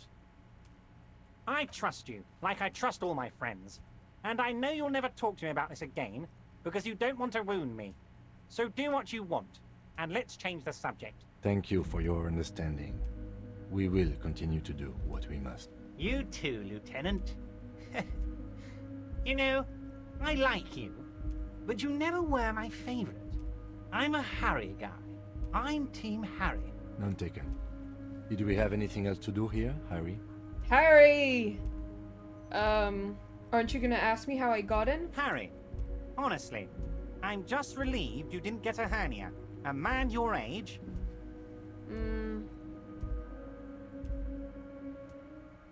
I too am surprised by the resilience and athleticism of this tool I've been provided with. Yes, yes, Harry. You are obviously in peak physical condition, and I salute both your initiative and your physical prowess. Very impressive, Harry. Very impressive. Anyway, I assure you, I am a very well-informed man. You called me... Information reaches me before I even get the chance to request it. You called me Mr. Dubois. Why? Of course. Let us dispatch with the formalities. You call me Everard, I call you Harry. That's what the hanged corpse called you. Harry. So that's really my name? My God, so it's true. I didn't want to believe it, but you are a fantastic science fiction amnesiac cop, aren't you? What are the odds of that? I think the odds of that are very low. It's true, my memory's a bit hazy. I assure you, there's nothing to be ashamed of, Harry. You're among friends, and the good news is, I have a big fat folder on you, Harry. I'm sure you have a lot of questions to ask. Maybe I can help you out. I'm sure you had some concerns you thought I might be able to address. And you were probably right. I can. Are you trying to tell me you've gotten hold of some of our documents? Mr. Kitsuragi, would you mind? Me and Harry are talking about his lost identity right now. Don't just jump to the folder. That's not smart. Shows you're on the edge. Do some probing first. What is my full name? It's Harry. Harry Dubois. You feel like a Dubois, but you don't feel like a Harry. Strange. You don't feel like any of these things. You know what your name is. You have a sophisticated name, like that of a count, or a beautiful man. Okay, I like it. I can work with that. And I can work with you, Harry. Now, what else can I do for you? Do you know anything about my family? Do I have a wife or kids or... Family? Harry, you're not a family man. There's not one peep of family in here. Unless you think you're a family man. Do you strike yourself as a family man, Harry? You're right, I don't. That's why I like you, Harry. A good man knows both his strengths and his weaknesses, and you, my friend. You are one of the all-time greats. What kind of a cop does it say I am? Well, Harry, if I were to sum you up in one word, it would be apologetic. I'm sorry? Yes. You seem to be, a lot of the time, but right now there's no reason to be. Let loose a little.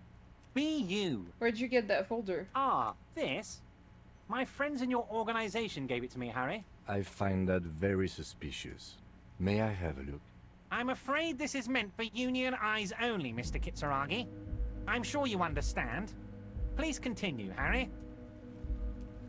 Have another look at that folder. As you look at the folder, Everard covers it with his hand and pets it. Is he trying to hide that it's not a real RCM folder? It certainly doesn't have the RCM stamp on it. That's not an RCM folder. Okay, Harry, you got me. This is from the Census Bureau, not the RCM. Those Census Bureau people are absolutely corrupt. You should do something about them. He got the name from the Census Bureau, and everything else from your actions here in Martinez. Yes, yes, Mr. Kitsuragi, from the Census Bureau. Like I said, now I'm actually a very busy man, so is there anything else I can do for you, Harry? That means he doesn't really know anything about you. A pity. The mystery of you will have to remain a mystery for the time being. So the Census Bureau says my name is Harry Dubois? Yes, that's what I said. Try to keep up, okay? Let's move on. Could you help me get a dead body down from a tree? You might have noticed there's one hanging on a tree behind the hostel cafeteria. Oh my. Don't take this question personally, but why would I get involved in this matter? Mr. Clare, the man was hanged with a cargo belt. A steel-reinforced cargo belt. It's safe to assume the Union had something to do with the murder. Besides, getting the body down would benefit all of us. It's a stain on the neighborhood. Also, I studied the footprints at the crime scene, worker boots. I can certainly see how having him up there might start affecting some real estate values. Oh my god. But of course, all joking aside, I am going to help you. Jean-Luc, my boy, I'm sending 2 police officers down. They have a dead body in a tree problem they need help with. Namely, they need it to be taken down. And Jean, please take it easy with the race signs. That's a yes to getting the body down, no to the race signs. You can find Jean-Luc down at the gates. He's the big impressive one. You know, tattoos, muscles, ethnic looking. Can't miss him. Great guy. Let's talk about my lost gun. Yes, your lost gun. My best men are on it. They're turning every stone, searching every playground, asking kids, grandmas, everyone. Your gun will be found, Harry. Let me assure you of that. It's just a matter of time and effort. The only way to find it seems to be working with him. He might even be holding your gun hostage. Wait, the gun may have been bought from Roy's pawn shop. Have your men factored that in? Yes. Thank you for the hot tip regarding your lost gun, Harry. My men have indeed factored in that you pawned it. Now please, let the professionals do their job. Kick back, Harry, relax. I have great guys on this. You focus on what's important. Building our relationship for the good of Martinez. It did not come as a surprise to him. He might actually not be bullshitting. I will not be blackmailed with this gun business. Harry, Harry. I was only trying to be tactful. A lost gun is a dangerous thing. I can't have it around in my neighborhood. Kids could be playing gun roulette with it as we speak. Teenage gangs could be arming themselves. Get a hold of yourself, Harry. I assure you, we are working on locating the missing sidearm as well. The lieutenant is concerned about the lost gun and feels that the fact you haven't prioritized looking for it is unfortunate, if inevitable, and doesn't put the RCM in a good light. Excellent, Mr. Kitsuragi. That's excellent news. Looks like we have a friendly gun-finding competition on our hands. I want to talk about the hanging. Oh, of course. That's your main thing here. That's why you're in Martinez. I know everything that goes on around here, and I would love to help you like I'm helping you with the body and your lost gun. I mean, it's no secret that the lynching is connected to the strike. So much to talk about. Honestly, it's been weighing on me so heavily. I understand you need to interview me. I sense there's a but. But there's a thing that's been keeping me up at night. I want to talk about the hanging. I mean, if we could just calmly talk, exchange information, we could blow this thing wide open. Yes, that sounds good. Let's do that. But I can't think straight with this thing weighing on me. You're police officers, aren't you? I have a crazy idea. You guys are basically door-opening machines, incredibly talented at opening doors. Yeah, I've opened a few doors in my life. And I'm sure you're going to open this one with flying colors, Harry. This really is very simple, and there's nothing shady about it. Keep it cool, baby boy. You can Baby use boy. this. Groove with this. Play along. Let him throw his weight around. And when he throws it too much, and you've got him off guard, that's when you trip him up.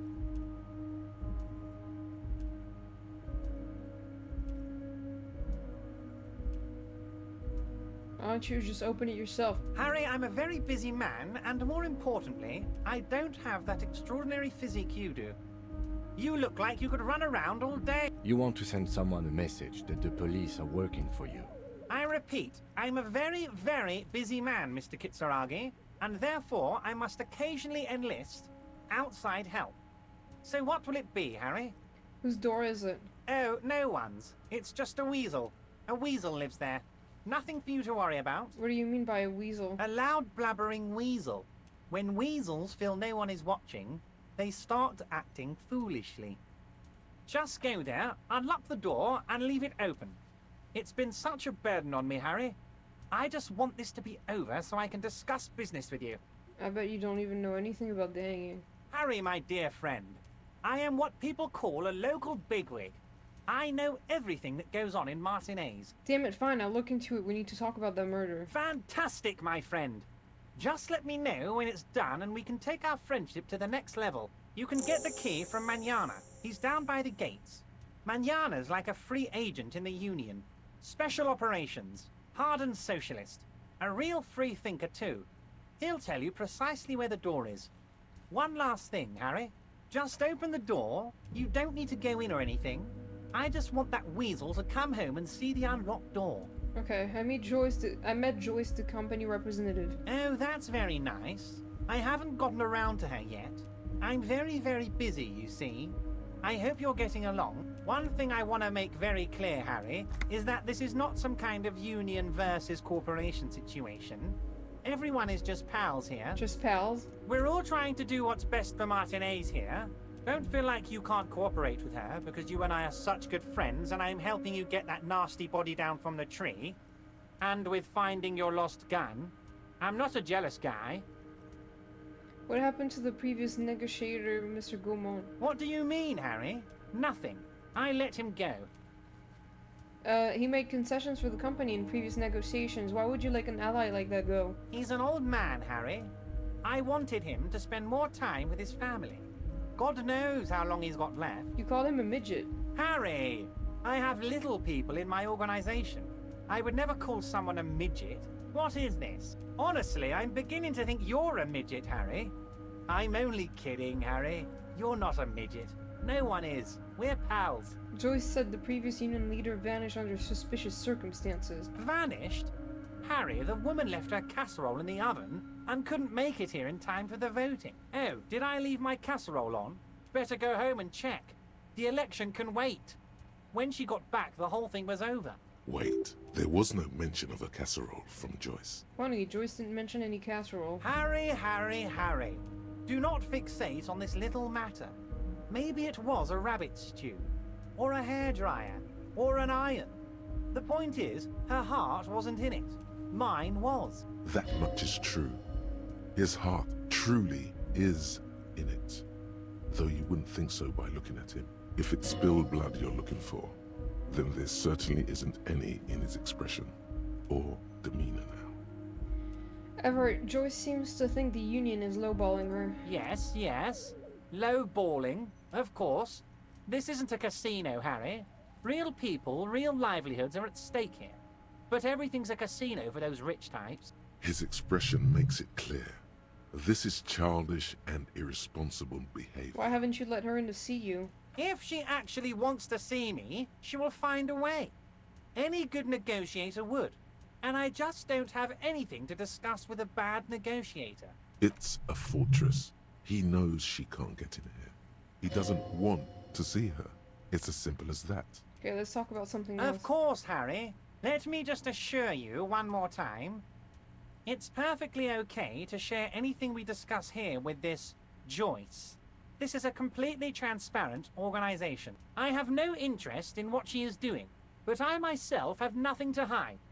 Your business is your business, and I respect your privacy. Just remember, none of this is secret. Tell her about all of it. My brother's picture, my singing swordfish clock. Tell her how overweight I am and how I'm helping you find your lost gun. Tell her about everything. Everett doesn't mind. It is rather interesting to tell people things about each other, isn't it? It was nice telling him about her now. What's in the container that's outside your office? My dear Harry, there are literally millions of containers in this harbor. I couldn't possibly remember what's in all of them. There's something special about it. It was attached to the Kvalson crane. Harry, you smooth-talking son of a bitch. Time is a precious resource, and I don't have enough of it to count containers with you. Smooth talking. Maybe that's the way to go about opening the container. You should at least try convincing it. Alright, I'm going to leave now, but we might talk again later. Wait. You need this to get in and out through the gate. Thanks. Great, wouldn't want to get stuck in here. Here, you're one of us now. A real red and white Union man. Take care, Harry. Save immediately.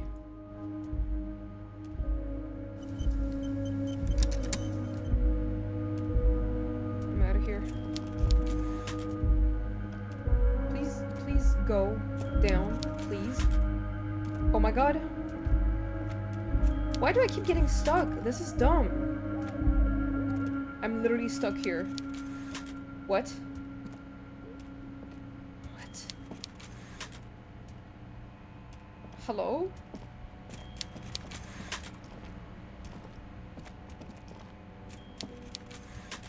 Can you get down the fucking stairs, Harry? Why am I stuck?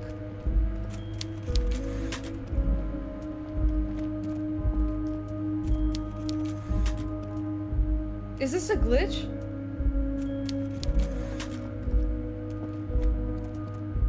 Like, I can't even, like... I don't remember it being so difficult to leave this place.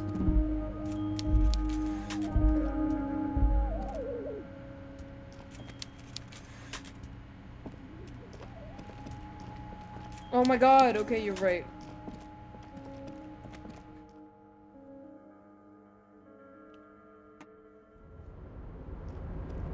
I thought I was seeing stairs.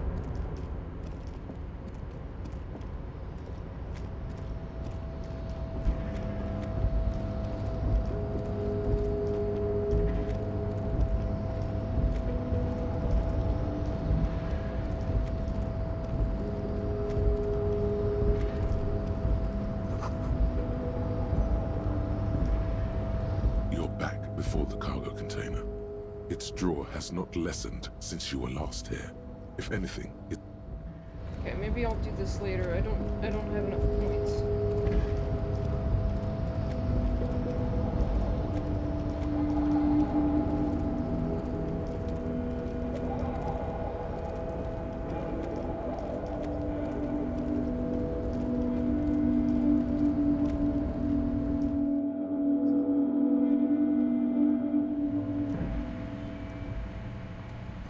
Radios emit a strange buzzing sound.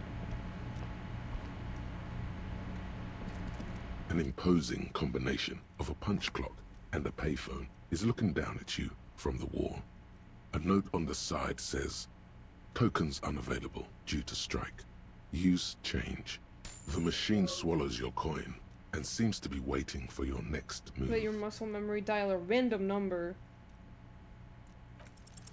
It's unclear. Oh, god damn it! Right now, your finger is just drawing vaguely occult patterns in the air. Useful patterns? Undoubtedly, no. I might try this again later. Sure, why not? Muscle memory is a tricky thing.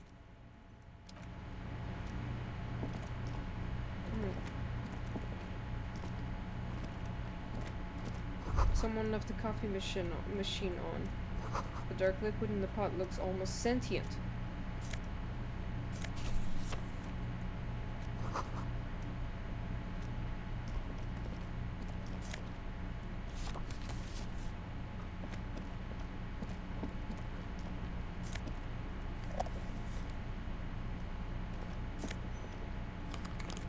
I got the glasses. Yay. On second glance, someone has forgotten to properly close one of the drawers. It's unfortunate for the Union to just leave their paperwork lying around like this. Let's see what's inside, he thinks. The drawer opens smoothly. Inside is a well-organized selection of brown folders. Quack! Hey Zeph, how you doing? Hundreds of documents containing logistical data. Two kinds of transactions stand out.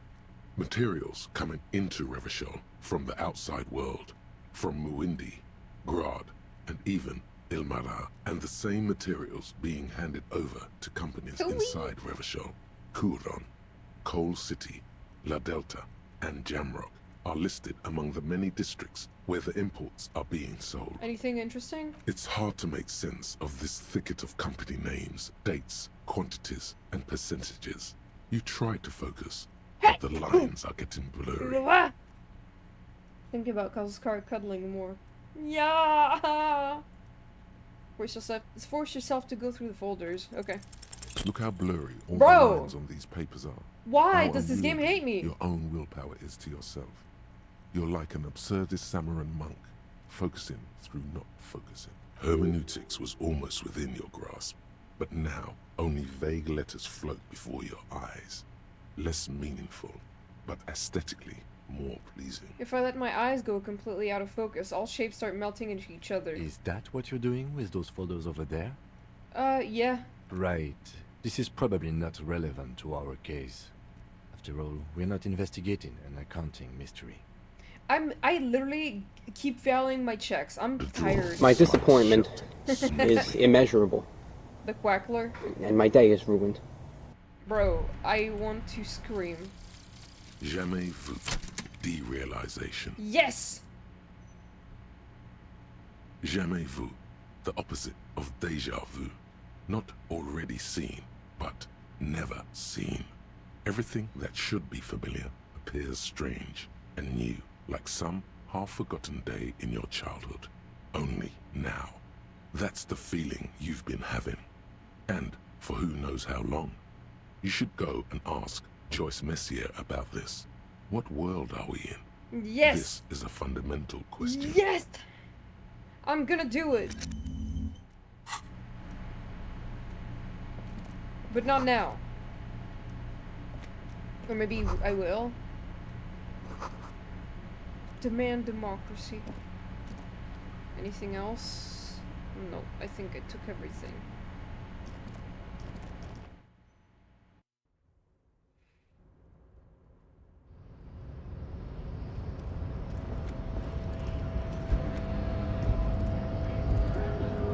So, how'd you like our harbor?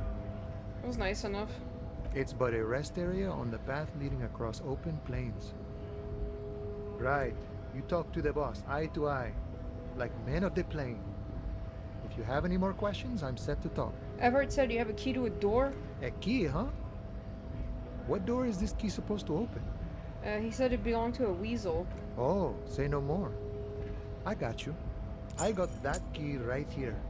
And let me tell you, it's mighty good of you to help us out during the strike. Working class solidarity, Meow, as meow, they say. meow, meow, meow, meow, meow, meow. What did you do?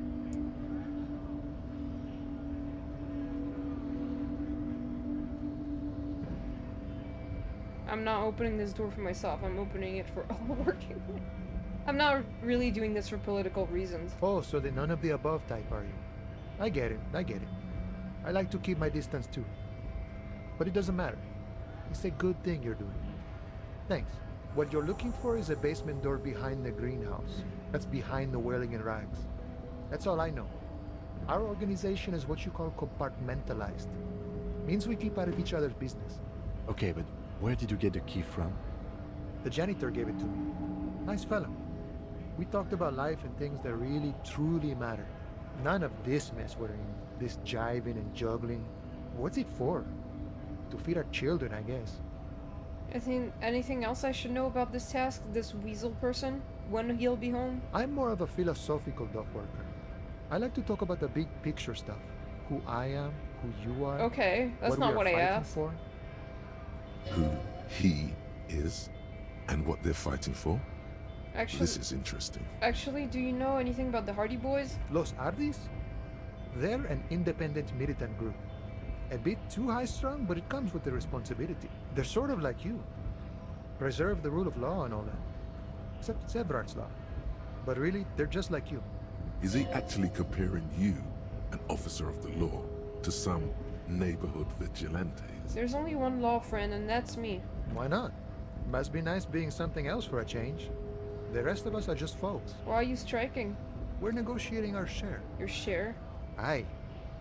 Okay. How large a share would you like? All of it. However, right now we want all the harbor workers to be on the company's board, so they could take part in the decision-making process. Are you a communist? Meow meows meow meow meows meow meows meow meow meows meow meow meows meow meow meows meow meow meows meows meow meow meows meow meow meows meows meow meow meows meows meow meow meows meows meow meow meows meows meow meow meows meows meow meow meow meow meow meow meow meow meow meow meow meow meow meow meow meow meow. Jesus Christ. No. I don't think I'm a communist. Seeing something of value and saying I want it all to myself is a much older and simpler notion. No sign. Even a weak child can think it. The only things holding someone back are I can't and I shouldn't. But, cool, I don't have anything to add to that. A none of the above kind of man.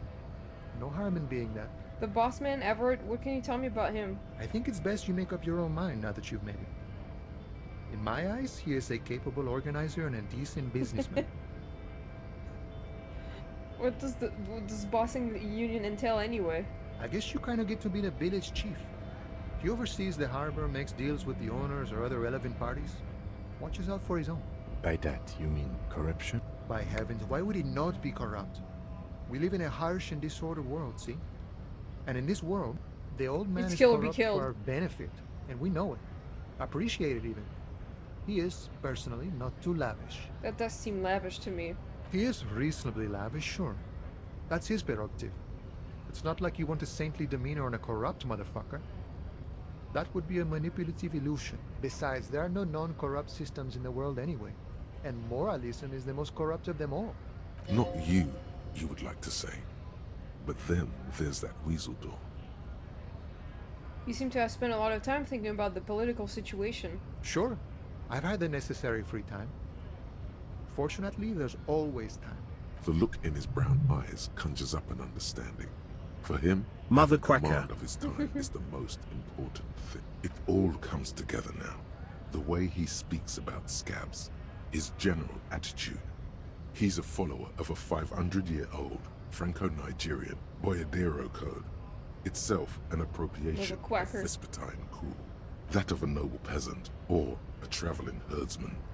True to yourself, independent in your actions, loyal to your friends. It doesn't sound that cool. Sounds antiquated, obsolete, passé. It's not disco. The man sits on the railing, his hands reaching far and wide. Yet it feels as if he could effortlessly go even wider, if need be. An endless torrent of time. Any idea who killed the hangman? The mercenary, eh? Who could have killed him? That's indeed the question. Why even do such a thing? The merc was hanged with a very specific type of a cargo belt. One often used in heavy transport areas, for example, harbors. What a thought! Why would noble workers resort to such a thing? Unless they were pushed, of course. Pushed how? Your dead guy was an enemy combatant. Hold up, what does that mean? He was an agent of the opposition, attempting to undermine our honorable efforts. Did you kill him? I ain't the murdering type, but that's just I ain't me. the murdering type. Large organizations like our union have all sorts of men, with all sorts of skills. Understood. This has been of limited use. Still, thank you. No problem. I wish the best to you in your search.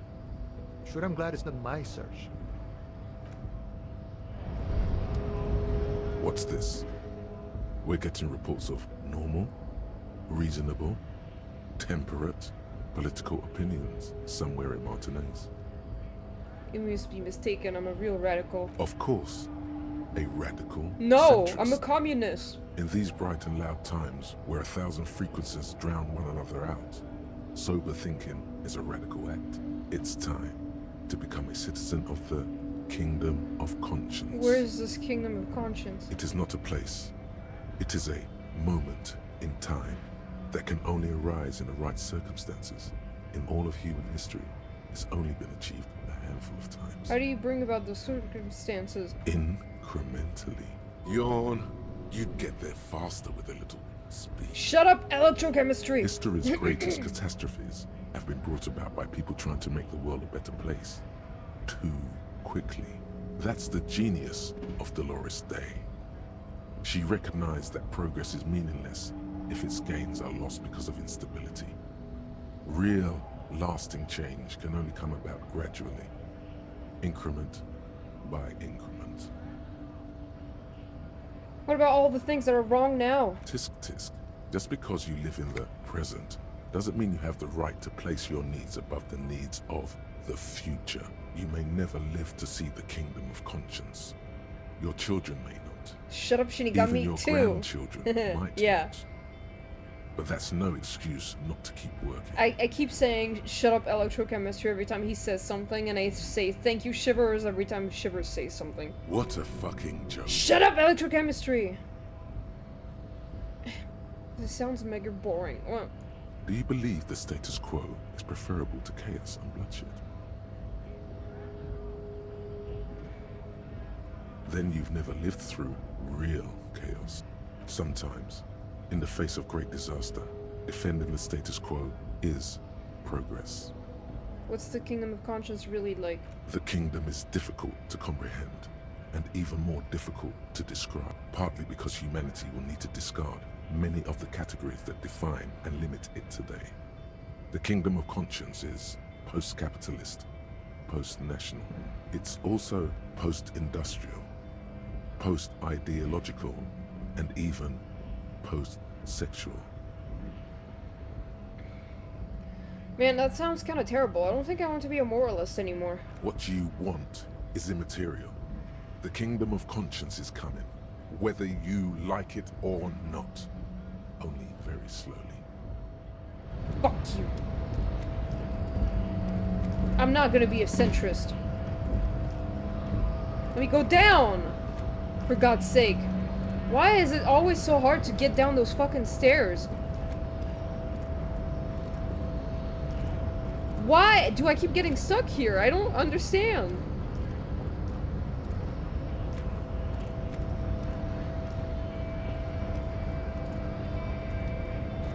I don't understand why it's so far.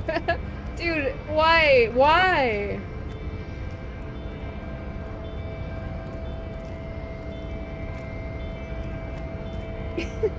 Why? I don't understand what's so hard about going down those fucking stairs.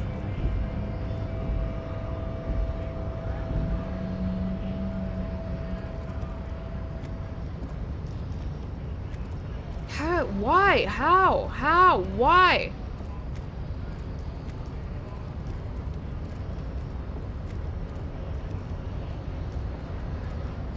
Why does he keep going back? Bro, Harry! Bro, are you serious?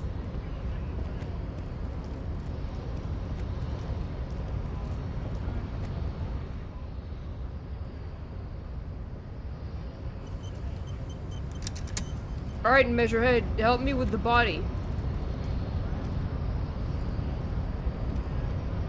Your race descent has only worsened since I last saw you.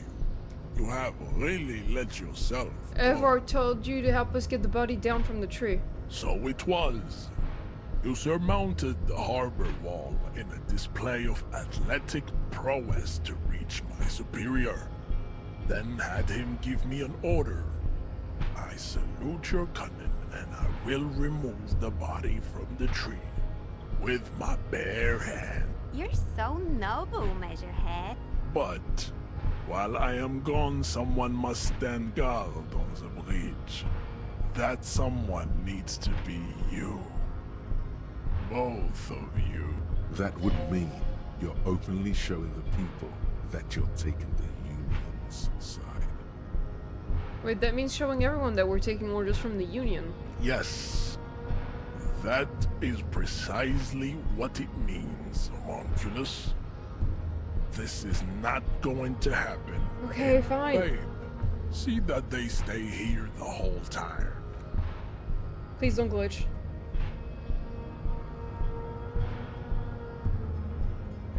I know the game tends to glitch when I, like, around this.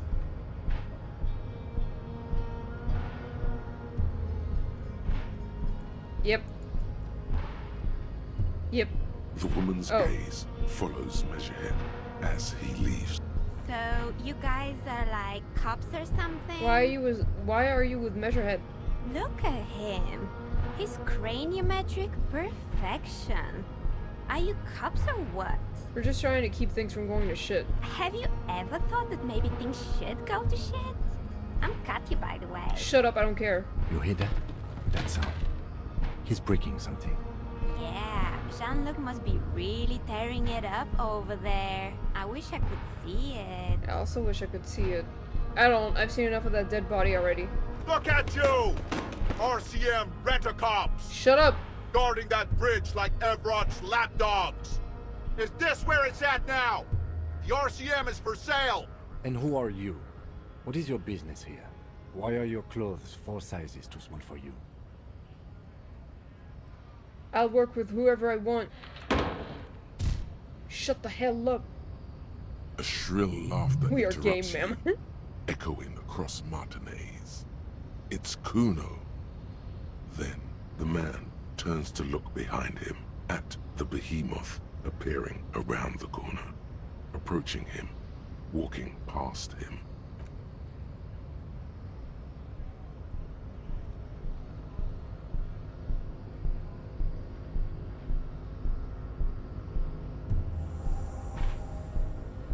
The corpse has been removed from the tree. Stand down and congratulate yourself. You have sided with Ray's victory today. There's been no side choosing. We did what we had to do to keep order. And what you had to do was to become a Union man for all to see. Why are you not with the Hardy Boys? I am not the first line of defense. I am the last. In addition, these so-called Hardy Boys are an effeminate clique of bodybuilders. Their company is spiritually degrading. The troll part of the Union? The Hardy manlets are on the pay of the company.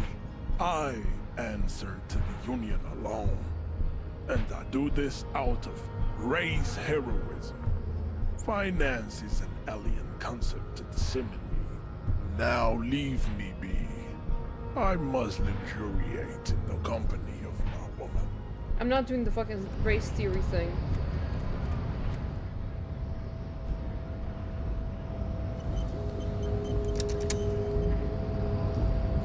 Now, can I get down the fucking stairs? Please?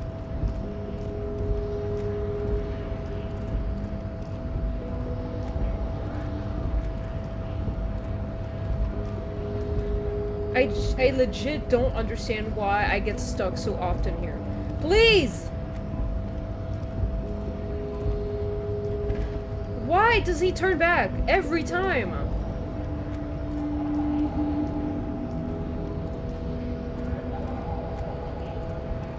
What's wrong with me? There's no way to like get down at all. It doesn't work. I don't think I've ever struggled that much. Like, I remember it being, like, kind of difficult to get it right, but I just can't do it. Marty, is this normal? Like, am I doing something wrong? Am I insane?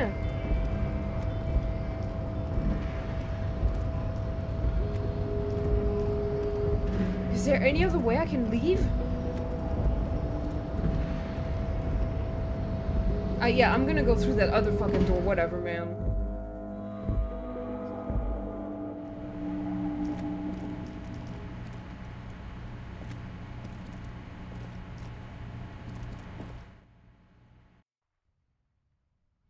Oh, I don't know if I can actually— oh, no, I can't. Oh my god! Yeah!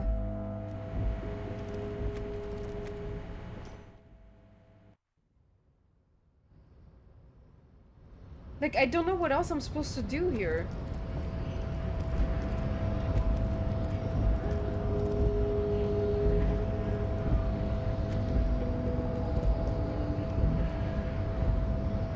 Oh, okay.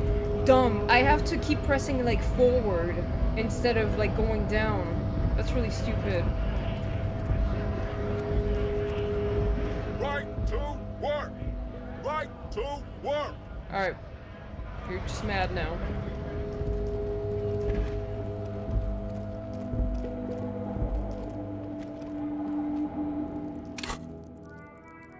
I don't have any skill points, my dude. I have new stuff, though. Ooh. This is pretty good. And now I can go inspect the body for real.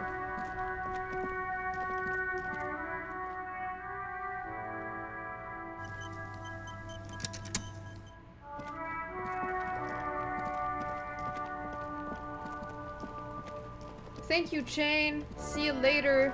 Bon appetit.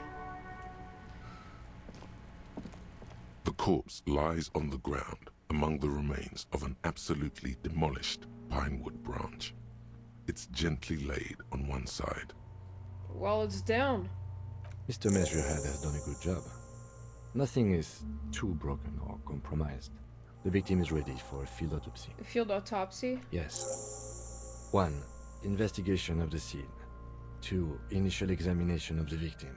3. Field autopsy. 4. Transportation of the body to the morgue. We are on number 3. The fuck are they on about? Cop's gonna cut his shit up! Don't we have someone else for this? A doctor? No, you and I are detectives. The honorary rank of detective signifies our ability to handle the entire incident chain. From autopsy to cleanup, to social work, everything. Honorary rank of detective? An honor and a burden attached to your rank once you've proven yourself able. Usually after 5 to 8 years of field work. Mine is Lieutenant Detective. I feel like a detective. You are. Your station would not have assigned you on this case if you weren't. Now... The lieutenant adjusts his glasses and takes a deep breath. Oh, wait, I kind of want to do something before that. I want to do something before that.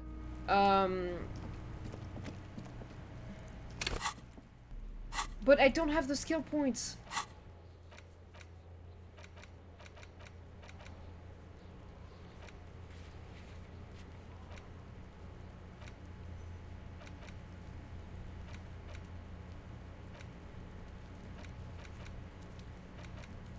I'm gonna open the door.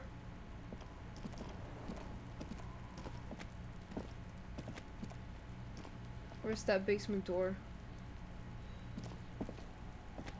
Oh, it's over there. Okay. I have to go around. What I would like to do is manage to go behind the door in the library.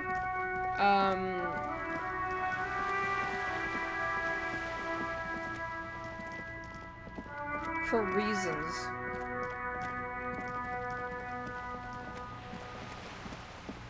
But I don't have the skill for it yet, so...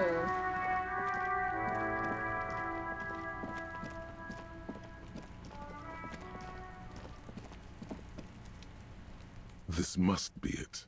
The basement door is weather-worn. The copper nails holding the upholstery in place have turned green from sea air, and there's a knocker shaped like a lion's head. Carefully knock. You knock silently. The upholstery muffles the sound. No response comes from the apartment. I guess no one is in? You're pretty sure the owner of the apartment isn't here. It's safe-ish. Lieutenant, what's your opinion on this task we're undertaking? Let's be honest. This isn't what I joined the RCM for, but every day tells you something new about yourself.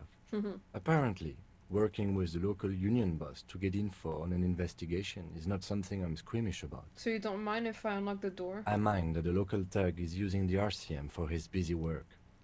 But if this gets us to the bottom of this hanging, then I'm willing to look over it.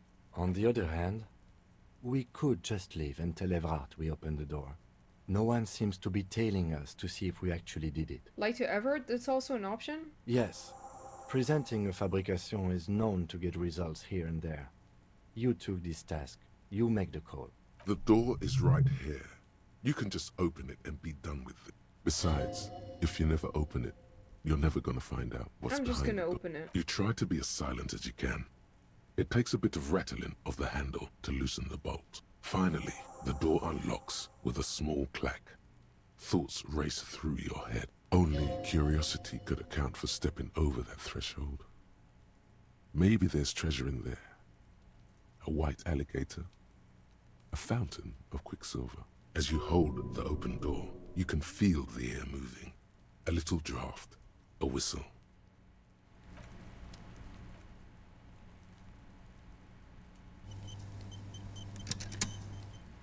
I love how you said the autopsy scene is so sex. Like, okay.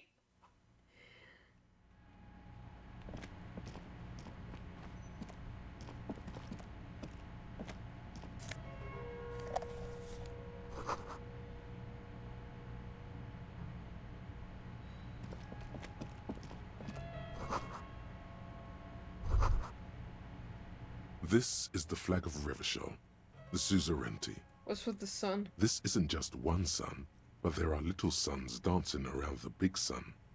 This is the sevenfold sun miracle. What's the sevenfold sun miracle? It's an optical atmospheric anomaly the first settlers saw. Happens in cold weather. 6 small suns around the big one.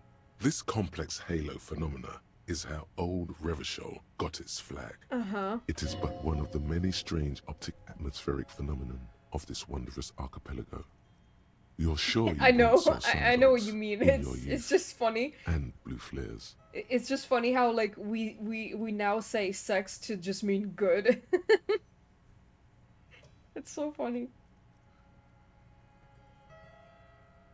Mm-hmm. The tenant is an old-fashioned guy. Don't bow to the flag. The flag doesn't seem to mind. It's just a colorful fabric with a sun sewn onto it. Like all feudal flags, it looks like a children's drawing. Oh.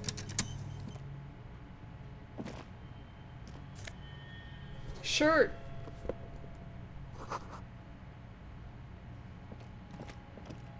A row of mugs sits on the shelf. Each one depicts a human figure. A dark-skinned woman grinning amidst mysterious symbols. A broad-shouldered man shoveling potatoes, and others. Tap on the mug. A little ring. Though cheerful, the images on the ceramic make you vaguely uncomfortable. There's something disdainful in the way the curves and lines of the bodies were drawn. The images betray a lack of interest in human beings. They are merely unflattering caricatures. What do I mean uncomfortable? The owner of these mugs doesn't like people of other ethnicities very much. Typical asshole. This person is unhappy. The lieutenant picks up one of the mugs, then puts it back down with a look of disdain. I'm beginning to feel better about breaking into this man's apartment. Whip out your yellow man mug and compare. Yes, your broken mug friend would feel very much at home here. The same humor, the same mocking line. There's the missing tin soldier. Whoever lives here might have used the Whirling's container to dump his trash, and now they've drawn the ire of the Union. The plot thickens, as they say. An interesting little clue. Let's see where this goes.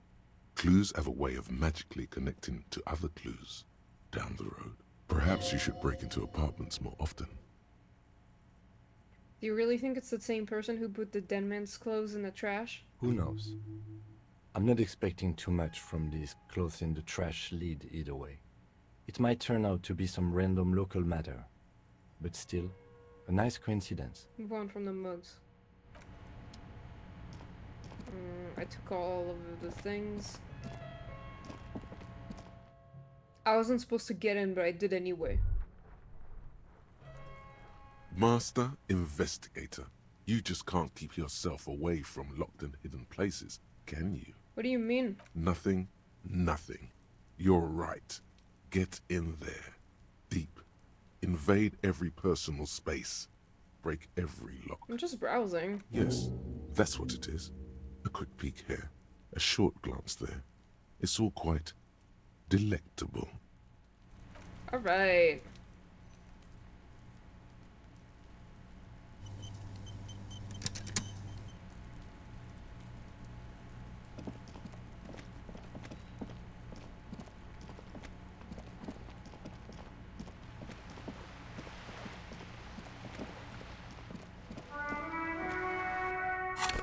Oh, I have a new skill point. I can use it on... What did I want to use it on? The thing to break down the door. I don't remember what it was. I'm gonna talk to Joyce first. Wait, Yes. You're back. Good. What can I help you with? By the way, I've talked to Everett Clare. You have? And how did you like Mr. Clare? I didn't. Oh, come on now. He has his uses. How else would he have stayed in power all these years? Or wait, actually, corruption. That's how he's done it. Fantastic, Verm-like corruption, reaching into the bowels of the earth. The position of my unusual colleague does not reflect official policy. I hope you understand. The RCM does not pick sides. Of course. And I don't expect you to share anything he told you with me. I'm not a corrupt Verm myself. However, if you felt like discussing something, how could I stop you? Are we not human? Are we not curious to hear another person's take? It's only natural. We would only be gossiping. Intellectually speaking, it would be quite interesting to hear what she has to say about these things. Tell her she'll like you for it. Yes, your disgusting necktie agrees completely. Let's gossip.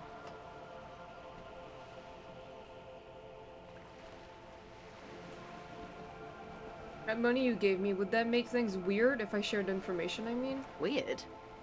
Oh no. One of the positive things to come from the revolution is the unhindered exchange of information, you see, even when it comes to trade secret, which isn't to suggest our talks constitute corporate espionage. Even if they did, it would be fine. But they don't, since you logged the money as a donation, and this is clearly just gossip between friends. Mr. Everett is helping me find my gun. Oh. That's so helpful of him. The lieutenant looks at you, and you can swear his jaw muscle is trembling. When I said be wacky, I didn't mean wildly, grossly irresponsible and damaging to the RCM. And conventional police officers sometimes lose their guns. They then go around and tell people about this, to gauge their reactions. It's all part of Thank you, Kim. Incredible. Simply incredible. And how is it going? Has this detecting produced a gun? No. Well, maybe he's not as helpful as you thought then. Is there anything else?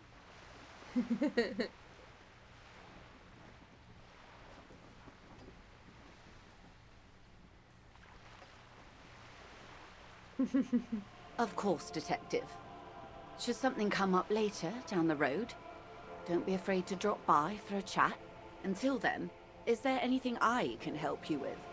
Reality. More lessons in basic reality? My favorite part of the day. Go ahead, ask me anything. Conceptualization. What is all of this? The scent, the sound, the air. What world is this? What world?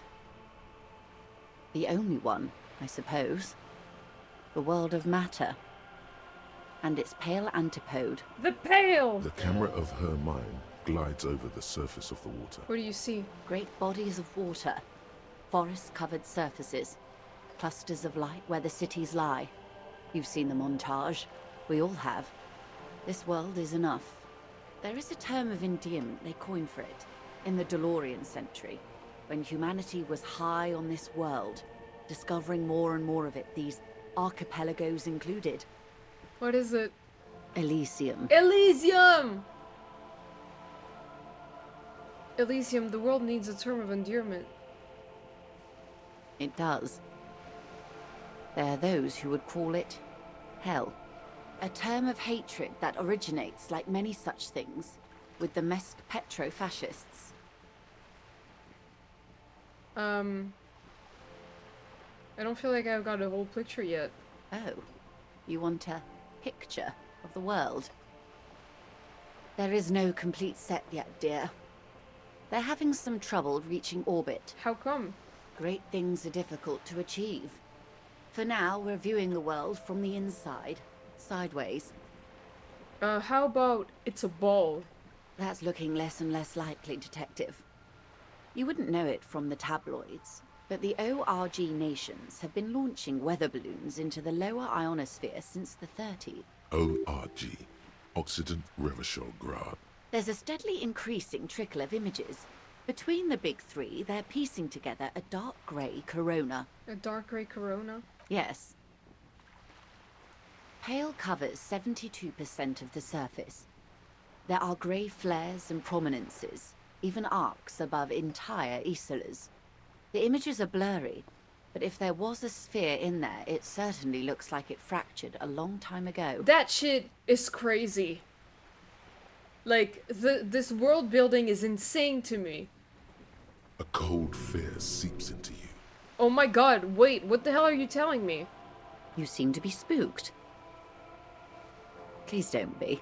The Pale, and what do you mean corona? They say there is a rarefied envelope of matter surrounding the darkened disk of our planet. That is, if we are still living on a planet.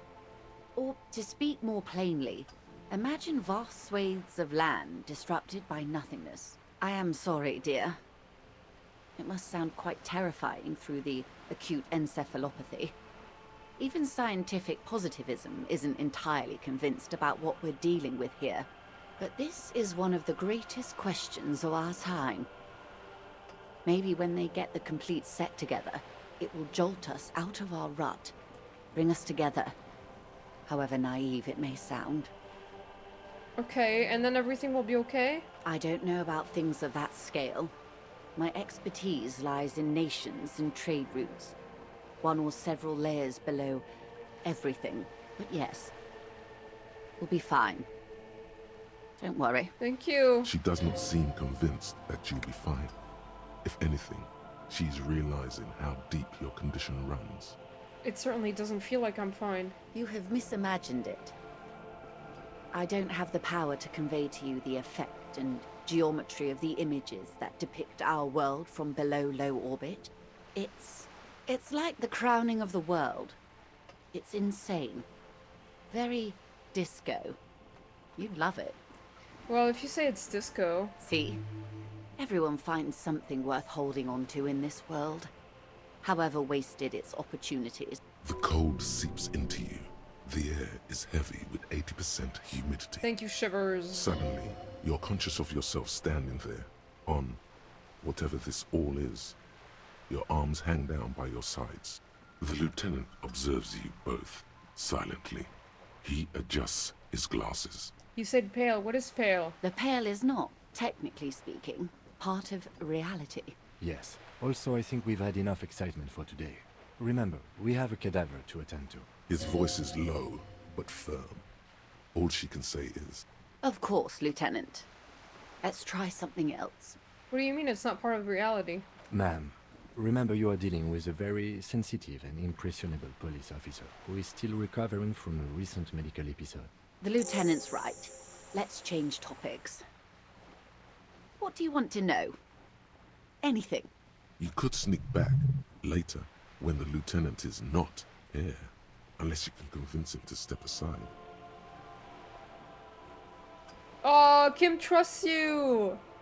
Well, I don't, I'm gonna come back when he's not here. Glad to have been of assistance. The little...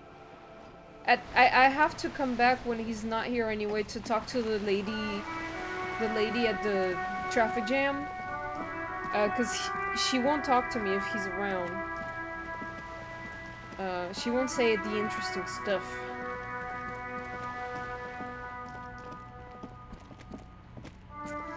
Okay, I wanted to do this, and then I think I got a new skill point, but I don't remember which.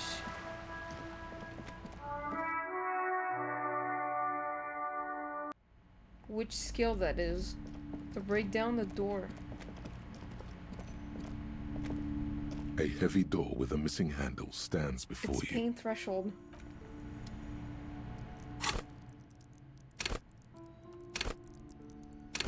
Pain threshold.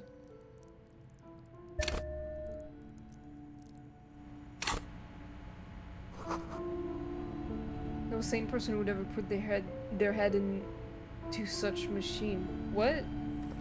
Huh?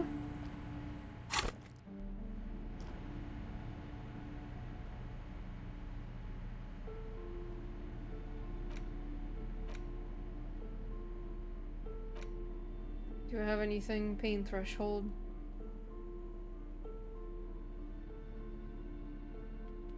I do not.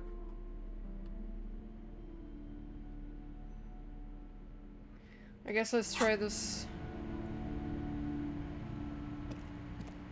A heavy door with a missing handle stands before you, covered in dozens, if not hundreds, of Seminese trinkets and charms. It appears to be Yes!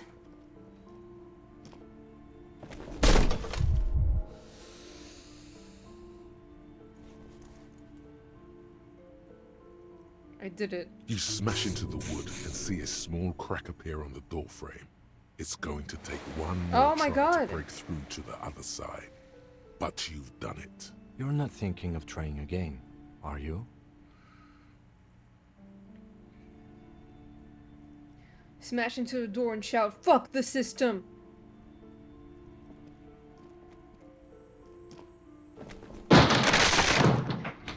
There we go. Hey, Kim. Kim wants to talk to me. Are you insane? What is this place? It's an adventure. Looks like a gym to me. Yes, but no one's been here in ages. I doubt the electricity still works. Good thing we have a flashlight on us. Don't forget to take it out of your bag before we move on. Oh, thank you for reminding me. An eerie feeling rises in your chest. What if there's a reason why no one's been here for ages? Yes, because it's closed. No need to look for supernatural explanations where a banal one will do. Banal. Now let's move on, shall we? Banal. Banana. Flashlight.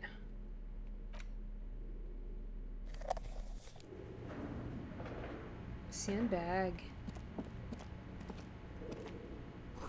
Sand is dripping from a punch bag. Shot put ball. Just like in Danganronpa.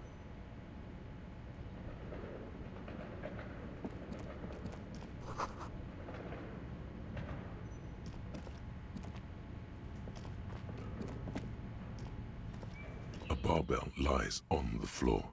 The color has worn off its weight plates. It's 60 kilograms. Your triceps hum at the sight of these weights. Show the world what kind of beast it's dealing with.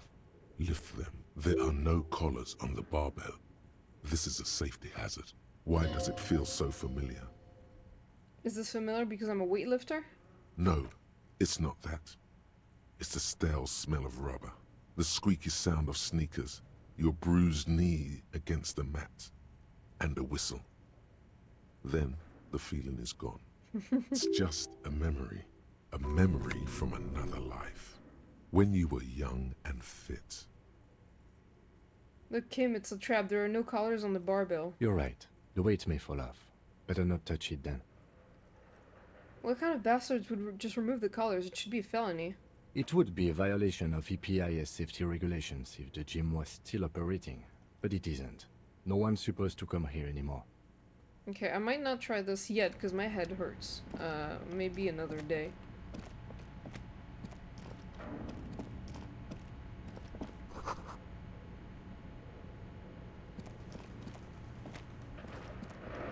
Anything around here? Bird. Wild animals stare at you in the dark, stuffed and mounted. Large demijohn full of strange liquid. What? The fuck is a demijohn? Airship rotors covered in spider webs. They remind you of blades.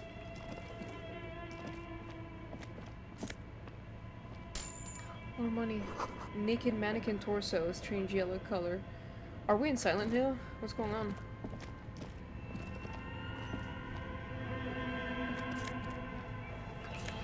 Production schedule, filament memory. Seal rotor blades bearing a slipstream logo. Looks like someone tried to reconceptualize their business here. I don't get it. Look, the skis and rotor blades both bear the same slipstream logo.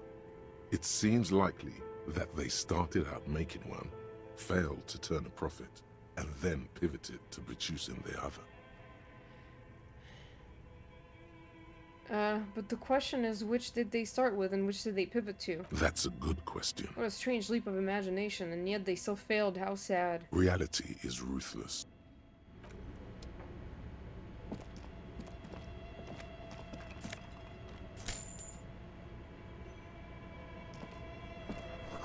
Blue velvet, soft to the touch, moth bitten.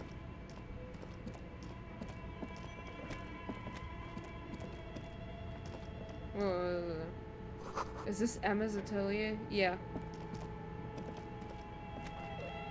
Your flashlight slides over an old green chalkboard covered in scribbles, sketches, and schemes, like some ancient cave mural. Some of the writing has faded with age, but you can still make out sections here and there. Okay, I'm not actually gonna do this right now. I just need to get to that one, to the... No problem, Nix. Thank you for hanging out. I appreciate it. See you later. I just wanted to get to this place.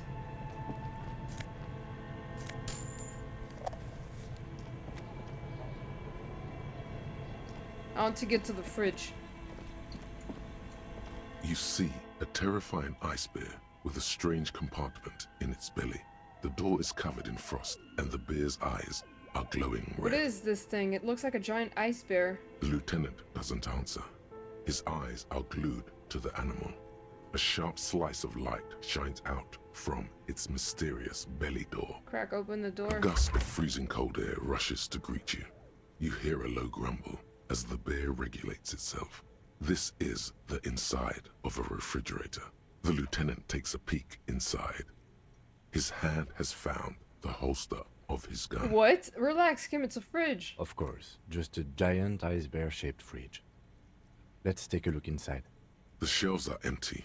All you see are crumpled ice cream wrappers with the brand name, Revachol Ice City. A handwritten note has been attached to the door. The fridge is huge. Take the note from the door. You pocket the note and the little fridge magnets keeping it on the door. Examine one of the ice cream's wrappers in there. A friendly cartoon bear smiles back at you from a glossy cellophane wrapper. It looks nothing like the fridge. What is a giant bear-shaped fridge doing in an abandoned cellar in the first place? Good question. It looks like an ice cream fridge. So they tried to sell ice cream from this hyper-carnivore? I know. What an unfortunate marketing choice. What is even worse, the bear is still costing them money to this day. The fridge buzzes with energy. The electricity bill on this thing must be catastrophic.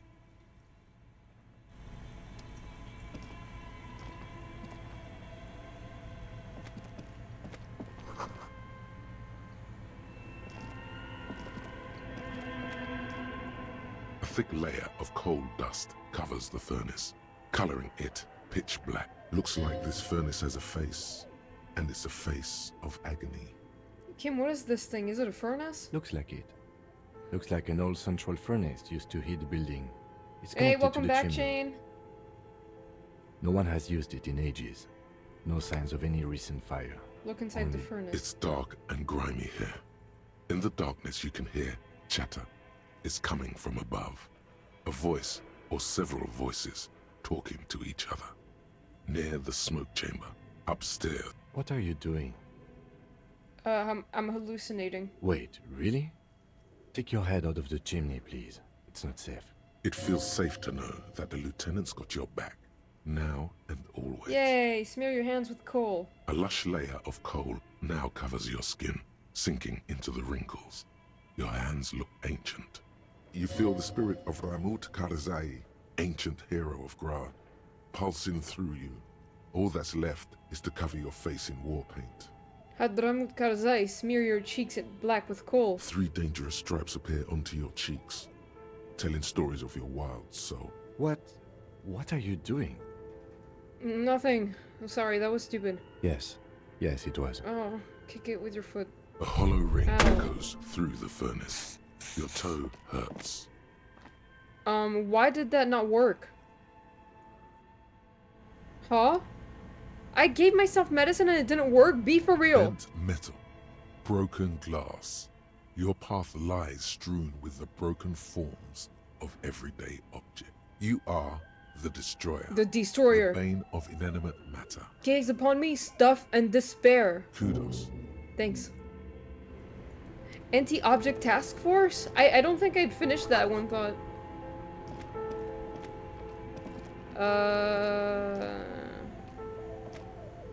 I guess I should finish exploring here and real quick. There's a hidden doorway here. Two rusty rifles are hidden above the piping. They look inoperable. A few bricks have fallen off, revealing a compartment behind the wall. It's too dark to see in. Where are we? Seems like an old bunker from the revolutionary period. Look at all those rifles. Must be an old weapons cache. There's a hole in the wall. There is, yes. And there also appears to be something inside the hole. Interesting. Do you want to take a look? Okay, I do. Your hand reaches deep into darkness and spiderwebs. Rummaging around, you find rusty rifles hidden away. Rifles, Kim. Are these any good? Inspect the rifles. Most of them are rusty and inoperable, like the rest. But one catches your eye. A bolt-action model with a fine wood stock, in better cosmetic order. What did you eat than for the dinner, others. Chain? The slap? Take it. You're a police officer. Police officers carry guns. This one looks nice. That's a rare sight. Seems to no longer be functional, but still a beautiful thing in its own way. What does this mean, a rifle here? It means there are firearms, albeit inoperable, still lying around in Martinez. It's an interesting coincidence, I would say. Might come in useful in the future. He likes this find. Let's go. Okay, I'm gonna keep playing this until I get to the autopsy. Like, I want to do the autopsy today. So some busted guns beneath the ceiling. I'm just gonna finish exploring the cellar. Yeah.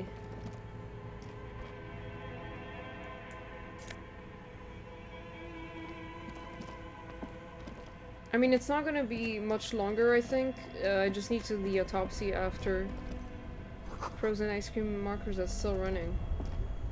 Maker. 2 cables are plugged into the breaker box. The red one leads to the ice bear fridge, and the black one to the ice cream maker nearby.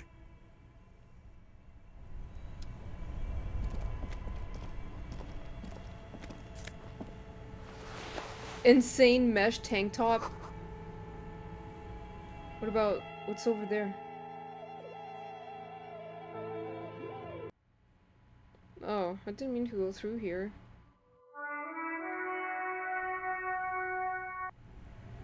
Cellar or attic? I never remember which one is which.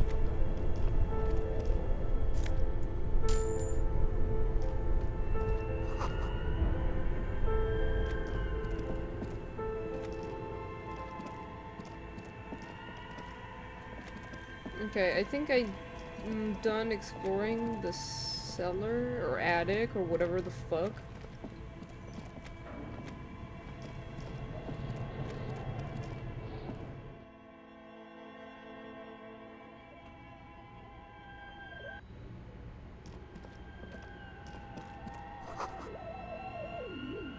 There's stuff to do here, but I know it's gonna take a while, so I'm not gonna do it now. I'm gonna go do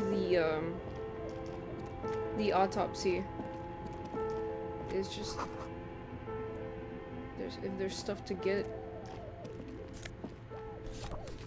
La Delta.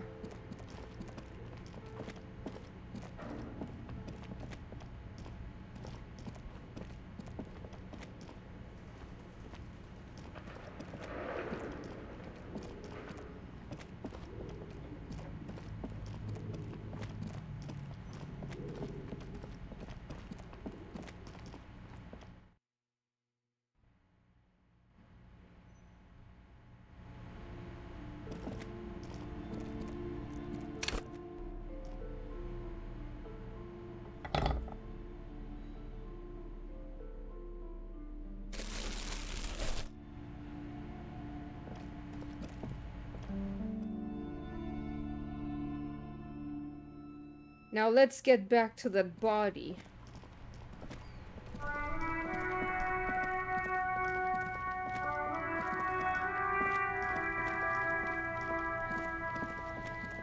It's autopsy time. I'm gonna quick save.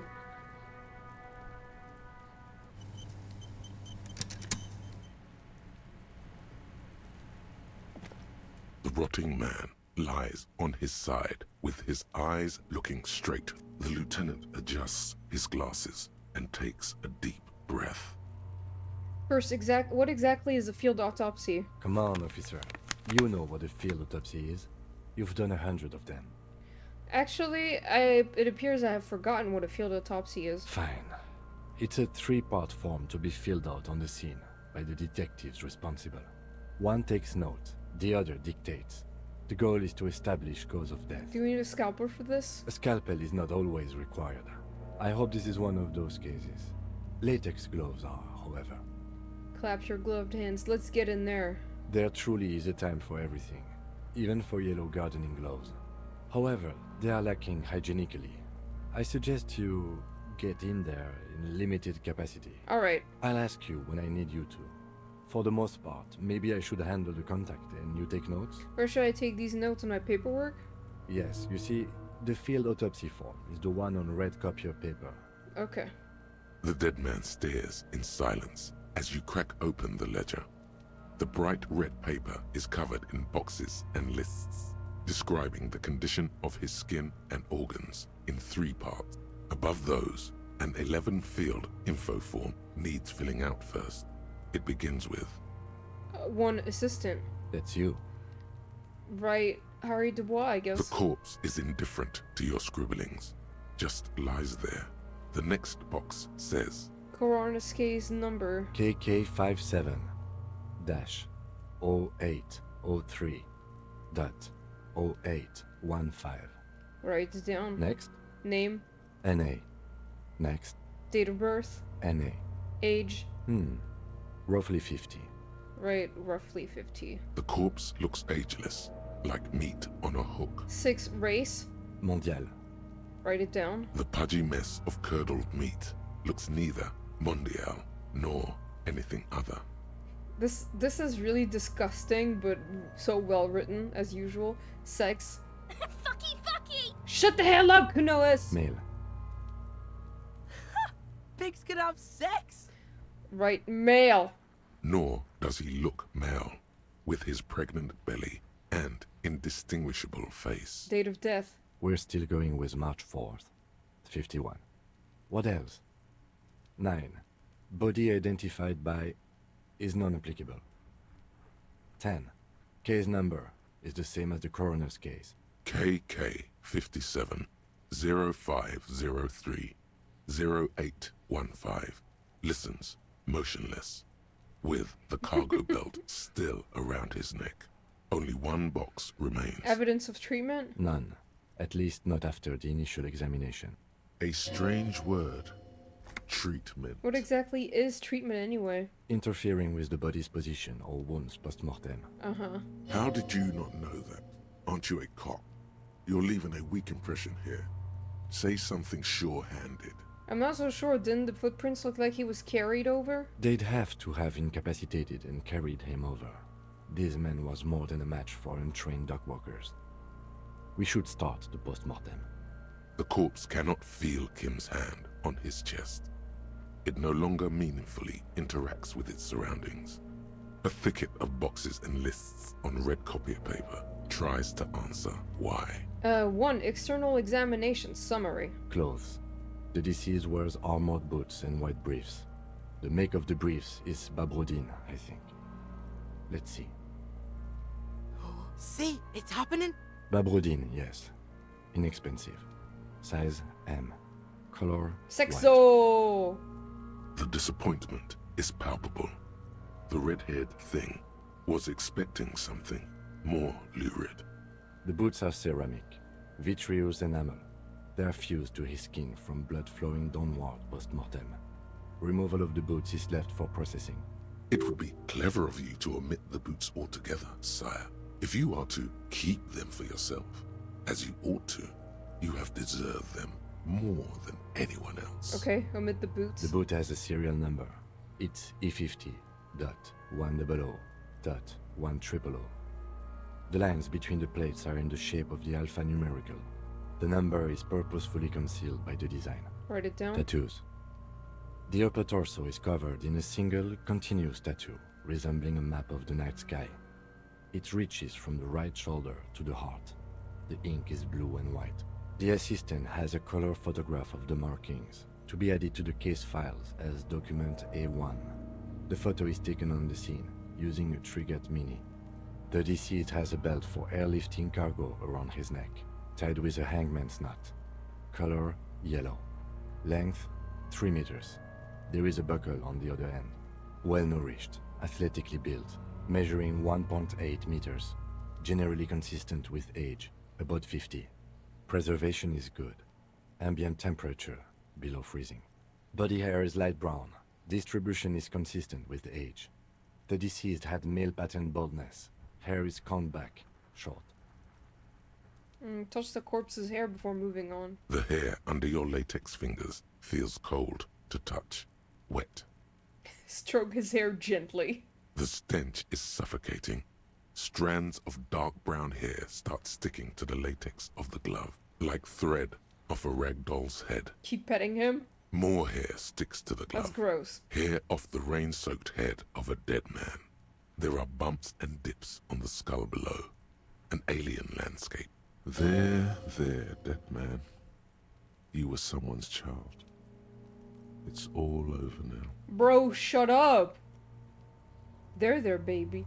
The lieutenant watches you in silence. Write it down. Short, light brown, male pattern, baldness. That was some sick shit, Sekopa. Shut the hell up. Lividity is consistent with hanging. The head is congested. Contusions are present on the head, chest, and thighs, consistent with stones thrown. Low velocity. Fucking low velocity? You think Kuno doesn't know what you're talking about? Velocity was fucking max. Talking shit about Kuno's velocity. In addition, there are bite marks on the face, scalp, and chest, consistent with predation. Write down. Ligature mark.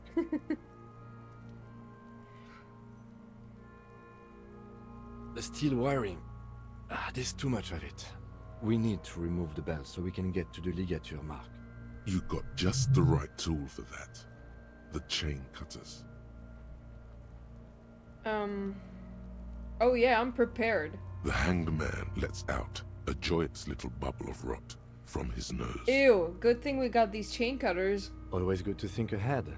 Now, we need to cut the belt to see the ligature mark below. Carefully, with as much precision as you can. See, my pig is gonna fuck his head off. No, he ain't. Your pig's a boring fuck. I'm not your pig, Kuno. You are? You're Kuno's pig? No. The belt is equally tight around the whole circumference of his neck, swelling over the edges like white bread rising from the east. Oh, After I did it! Deliberation, you sink the cutters into the knot tying the belt together. You squeeze the rubber handles together, sweat forming on your brow. Press down. Snap! The knot is slashed. Another cut and the belt falls apart like a flower bouquet, revealing the dead man's neck and the dark red ligature mark around it. The rope rises to a point, leaving a gap in the ligature mark. The suspension point is in the back of the neck. Hemorrhaging is observed on the skin, above and below the ligature mark. The mark is well pronounced, consistent with a drop from 1 or 1.5 meters. Write it down. Chest is intact. Normal contour.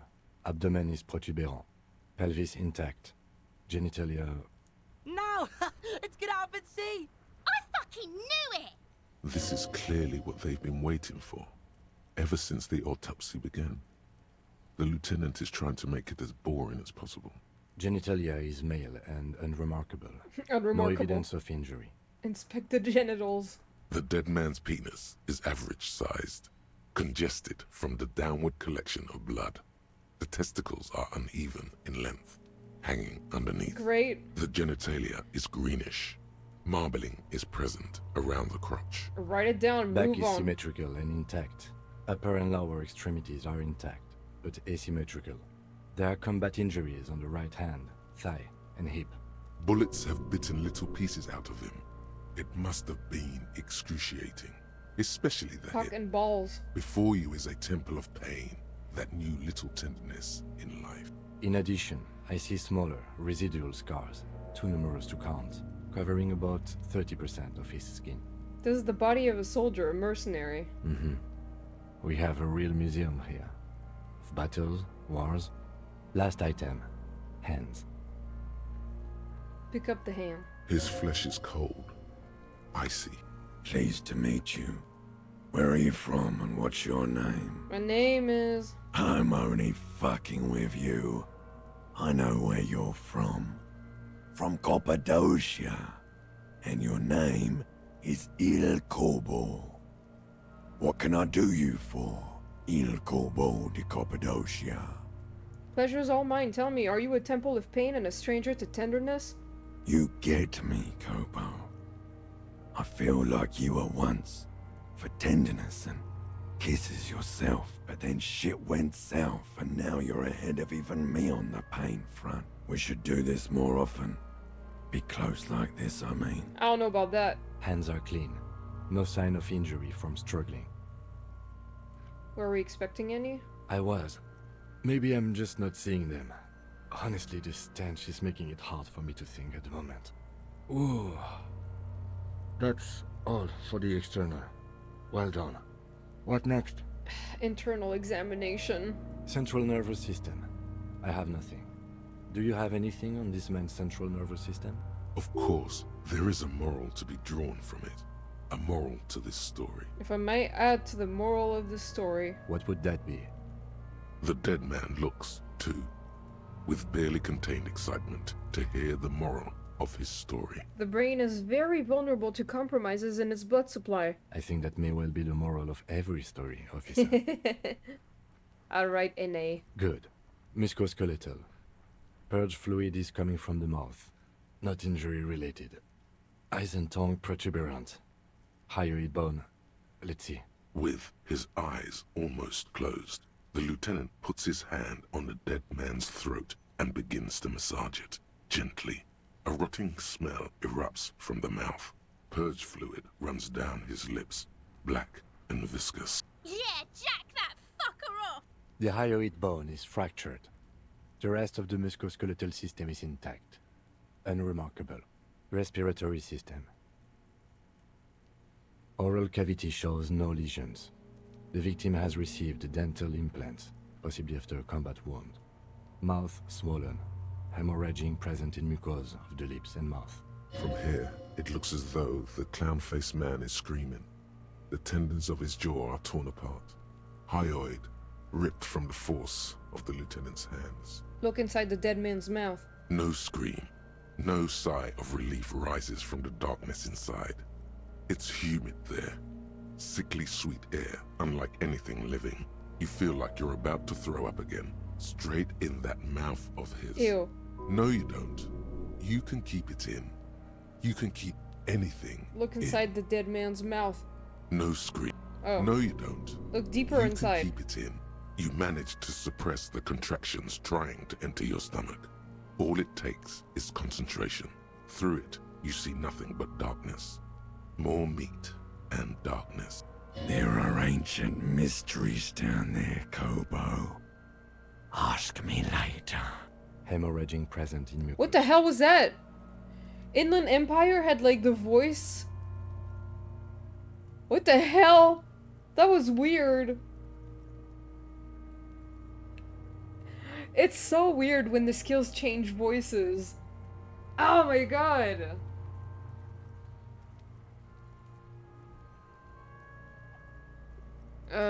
Hemorrhaging present in mucus. Look, write it down. Hepatobiliary. NA. Don't we have anything? Ah. Are you a hepatobiliary expert? No. I don't think so. Neither am I. And that's it? That's it. Same for toxicology and serology. NA. Both? Unless you have untapped reservoirs of knowledge there. The completionist in me wonders if there's something we could still do. Like a toxicology screening? At this stage, I doubt processing will find anything, even if it was brimming with cocaine. But still, you should add a request. Brimming with cocaine. brimming with cocaine. Cardiovascular. The body exhibits heavy lividity. Blood has gathered in the hands, feet, and neck. Hypostasis is visually consistent with the hanging. Gastrointestinal. Digested semi-solid food in stomach. Voila. Keep the voila. What's next on the list? Description of injuries, summary. Let's see. We have bite marks, contusions on the head and chest, and a ligature mark encircling the neck. You'll need 3 fields. Leave a 4th one too. What about the injuries we have inflicted? Oh, so we inflicted them? Okay, I have inflicted. Okay, so there's a spin-stabilized munition from a Kiel A990 muzzleloader lodged in his lung. I don't think we should mention that. Better not to muddy the waters. So, back to injuries? Injuries. Bite marks. Head, chest, and scalp bite mark injuries. Predation by birds has caused damage to the body. Odontologist does not need to be consulted. And your opinion, officer? Non-fatal post-mortem. Agreed. Next injury? Contusions. So, the scalp bleeds from a post-mortem head injury. A stone. The injury does not have the rim of an early inflammatory response. The perpetrator on the scene has confessed to causing it post-mortem. At maximum velocity, fucko! Has confessed to causing it at maximum velocity. Coagulated blood sticks to his scalp and chest, where the countless stones have hit the dead man. Beneath, the description of injury. 2 boxes. Non-fatal post-mortem. Right. Next. Ligature mark finished the autopsy. A dark red abraded ligature mark encircling the neck, with a gap on the nape measuring, let's say, 7 centimeters. The hyoid bone is fractured, the cervical column intact. I see hemorrhaging on the skin, above and below the ligature mark. Depth of the mark, 1 centimeter. No signs of clawing on the neck. Below the note, 2 customary boxes wait to be ticked. The man's head jerks to the side. The ring around his neck is visible.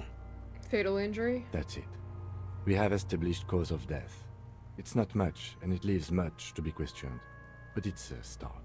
Let's wrap this up. I pronounce this field autopsy over. How did it go? Well, we established probable cause of death. Some would say that's the goal of an autopsy. We also requested a toxicological screening. That was thorough. The results should arrive in a couple of weeks, if we are lucky. I will not hold my breath. What else? We were thorough with the list of injuries too. We described them all in detail. What is there to say? Given the circumstances, it was a professional field autopsy. Oh yeah, well done, Master Detective. Maybe a drink is in order? What now? I need a copy of that autopsy form. Then I will drive him to Faubourg. No! For processing. He's thinking, did I miss something? Tell me something, dead man. Shoot, Looney Rooney. At the autopsy you said you have ancient mysteries. Oh yes, Kobo mi Lobo. In the gift horse's mouth. Tracts and wakes and waterways.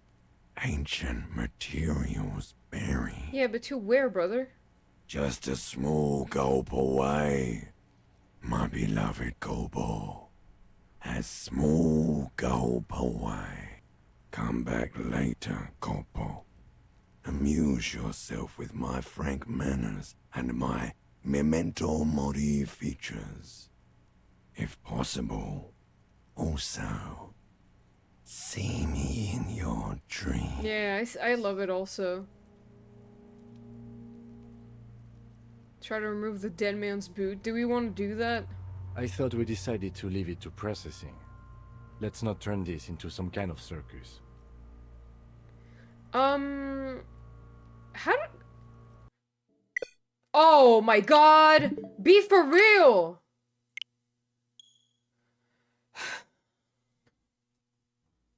In the middle of dialogue, I couldn't save.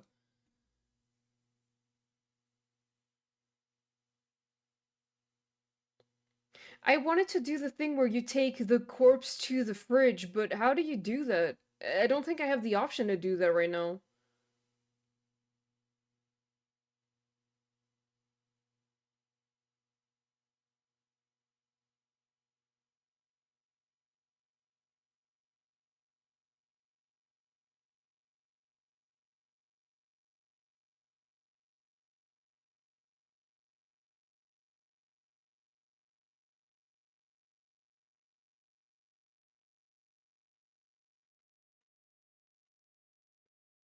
I'm gonna have to speedrun this dialogue.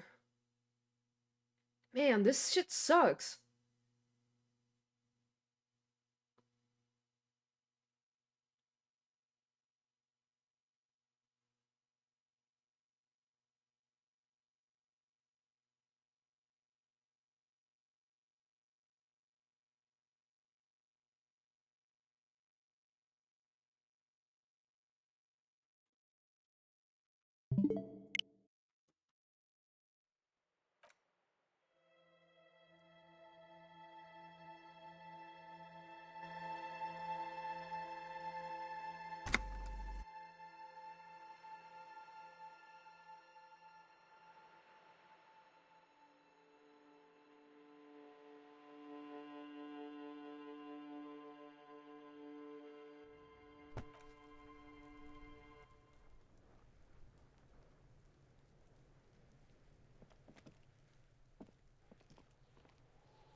The rotting man. The lieutenant adjusts his glasses and takes a deep breath.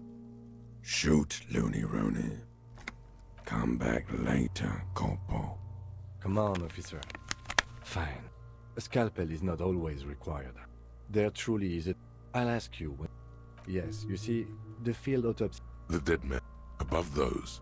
That's you. The corpse. KK... Next. NA. NA. The corpse. Mondial. The Male.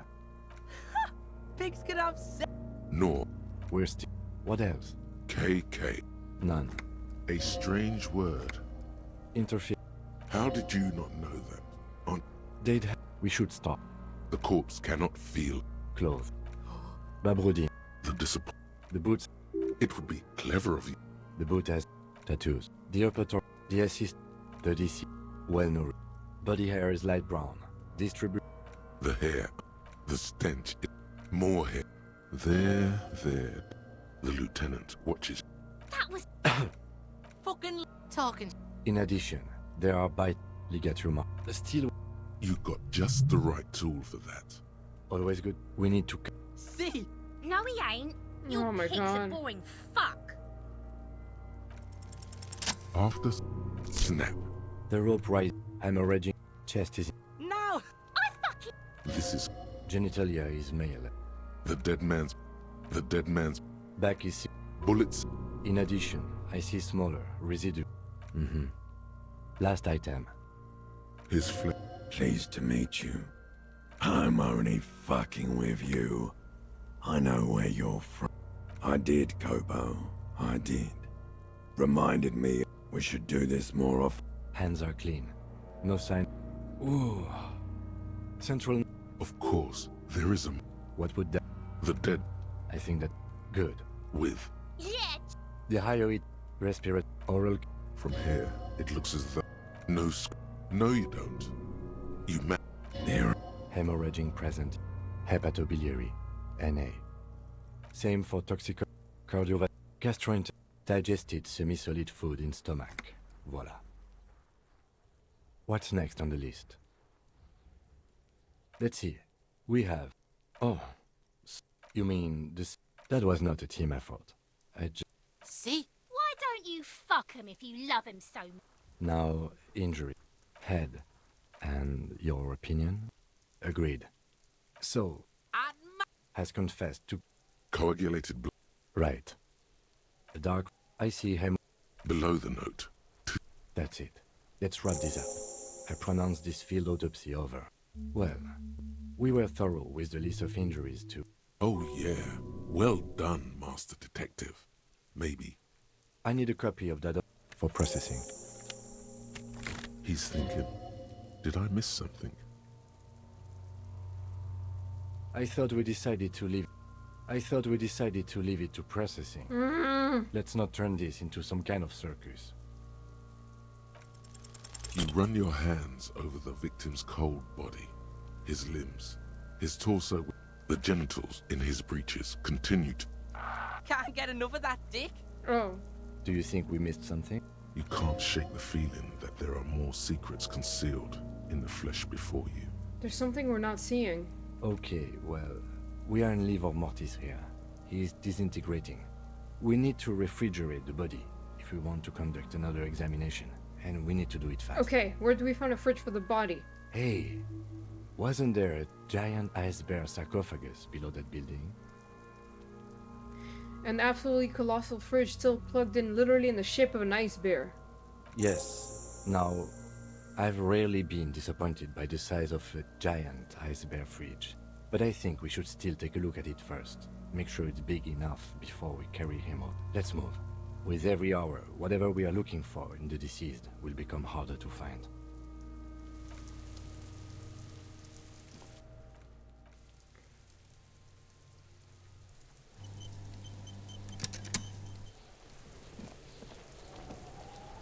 Okay, I need to buy some healing shit. Unless...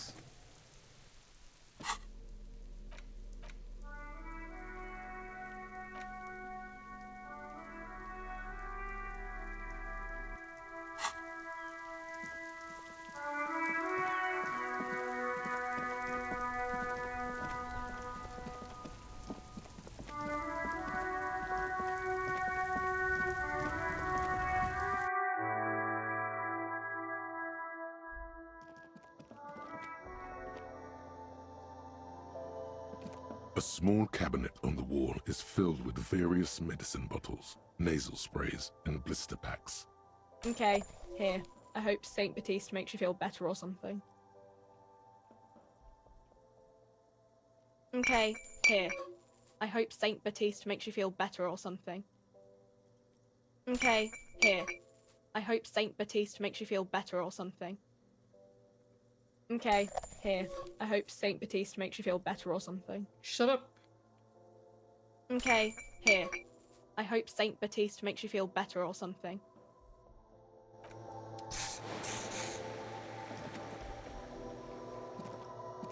A small cabinet on the wall is filled with various medicine.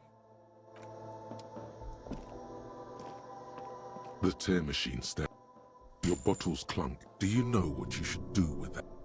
Shut up, electrochemistry. Okay, I'm gonna get the body in the fridge and then I'm gonna stop streaming, I think. I hope that makes you feel better or something. Yeah. I hope Saint Baptiste makes you feel better or something.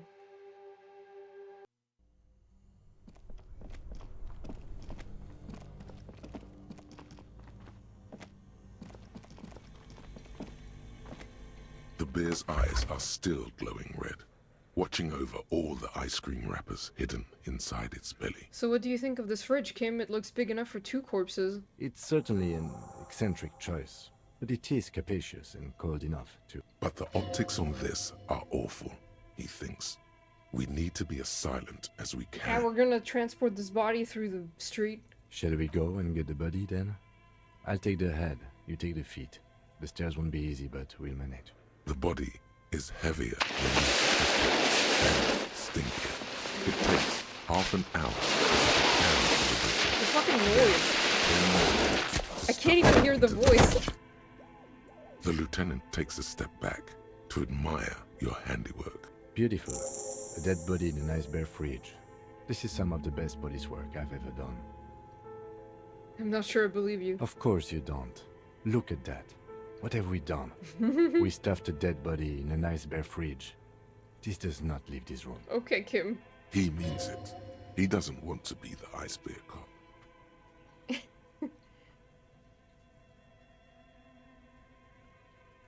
This isn't police work, Kim. It's art. We're artists, and this was our vision. If I were an artist, this would certainly not be my vision. I would be much, much more conservative in my work. He's right. His work would be much more formal. At least we've stopped the body from decomposing further. Now you can conduct another inspection, under controlled circumstances. Inside the icy realm of the ice bear fridge, the corpse stands slumped, waiting. Tell me something, Deadman. Shoot, Looney Rooney. How'd you like it in the fridge? I like it a lot, brother. This really is your finest hour. You're a genius. A regular Copperangelo. Oh yes, Cobo me lobo. Just a small gulp away. My beloved Cobo. A small gulp. Come back later, Cobo. Amuse yourself with my frank manners and my memento mori features. If possible. Okay, maybe perception if I have, like, closed, I'd go with it.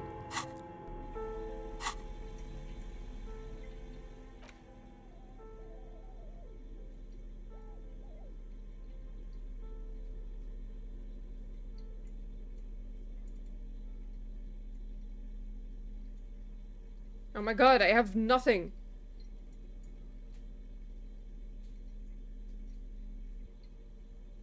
I literally have nothing. Annoying.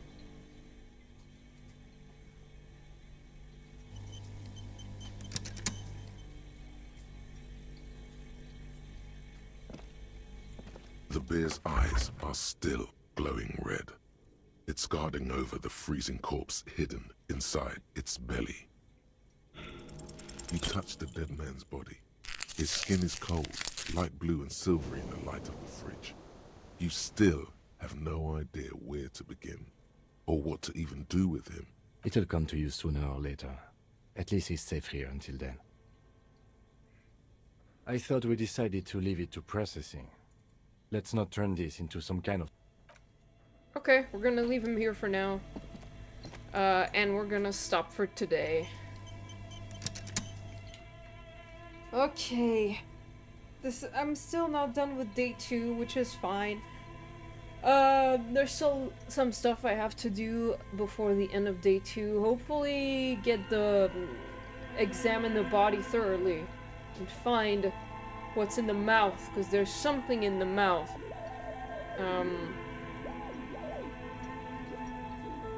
But yeah, for now I'm gonna stop. Yay! I loved it. I fucking love this game, even though it shits on me all the time. Thank you guys for coming, I really appreciate it. Yay!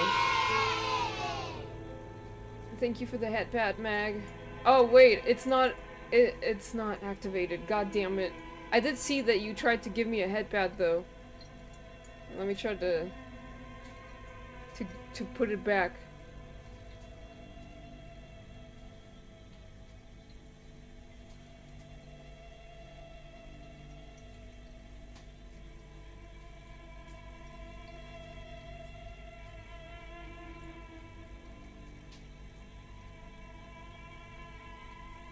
Head pat.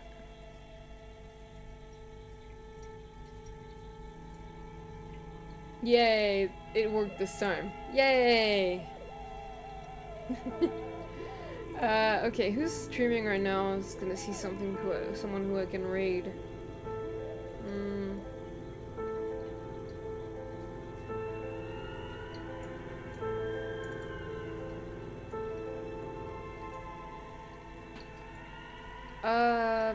Lizard Beth Art is streaming some art, so we're gonna raid them. Lizard Beth Art. Okay, starting the raid's gonna take a few seconds. Thank you guys again for coming, I appreciate it. And I'll see y'all this Sunday. We're gonna play some Supermarket Simulator, because that's fun. Alright, bye guys, love y'all.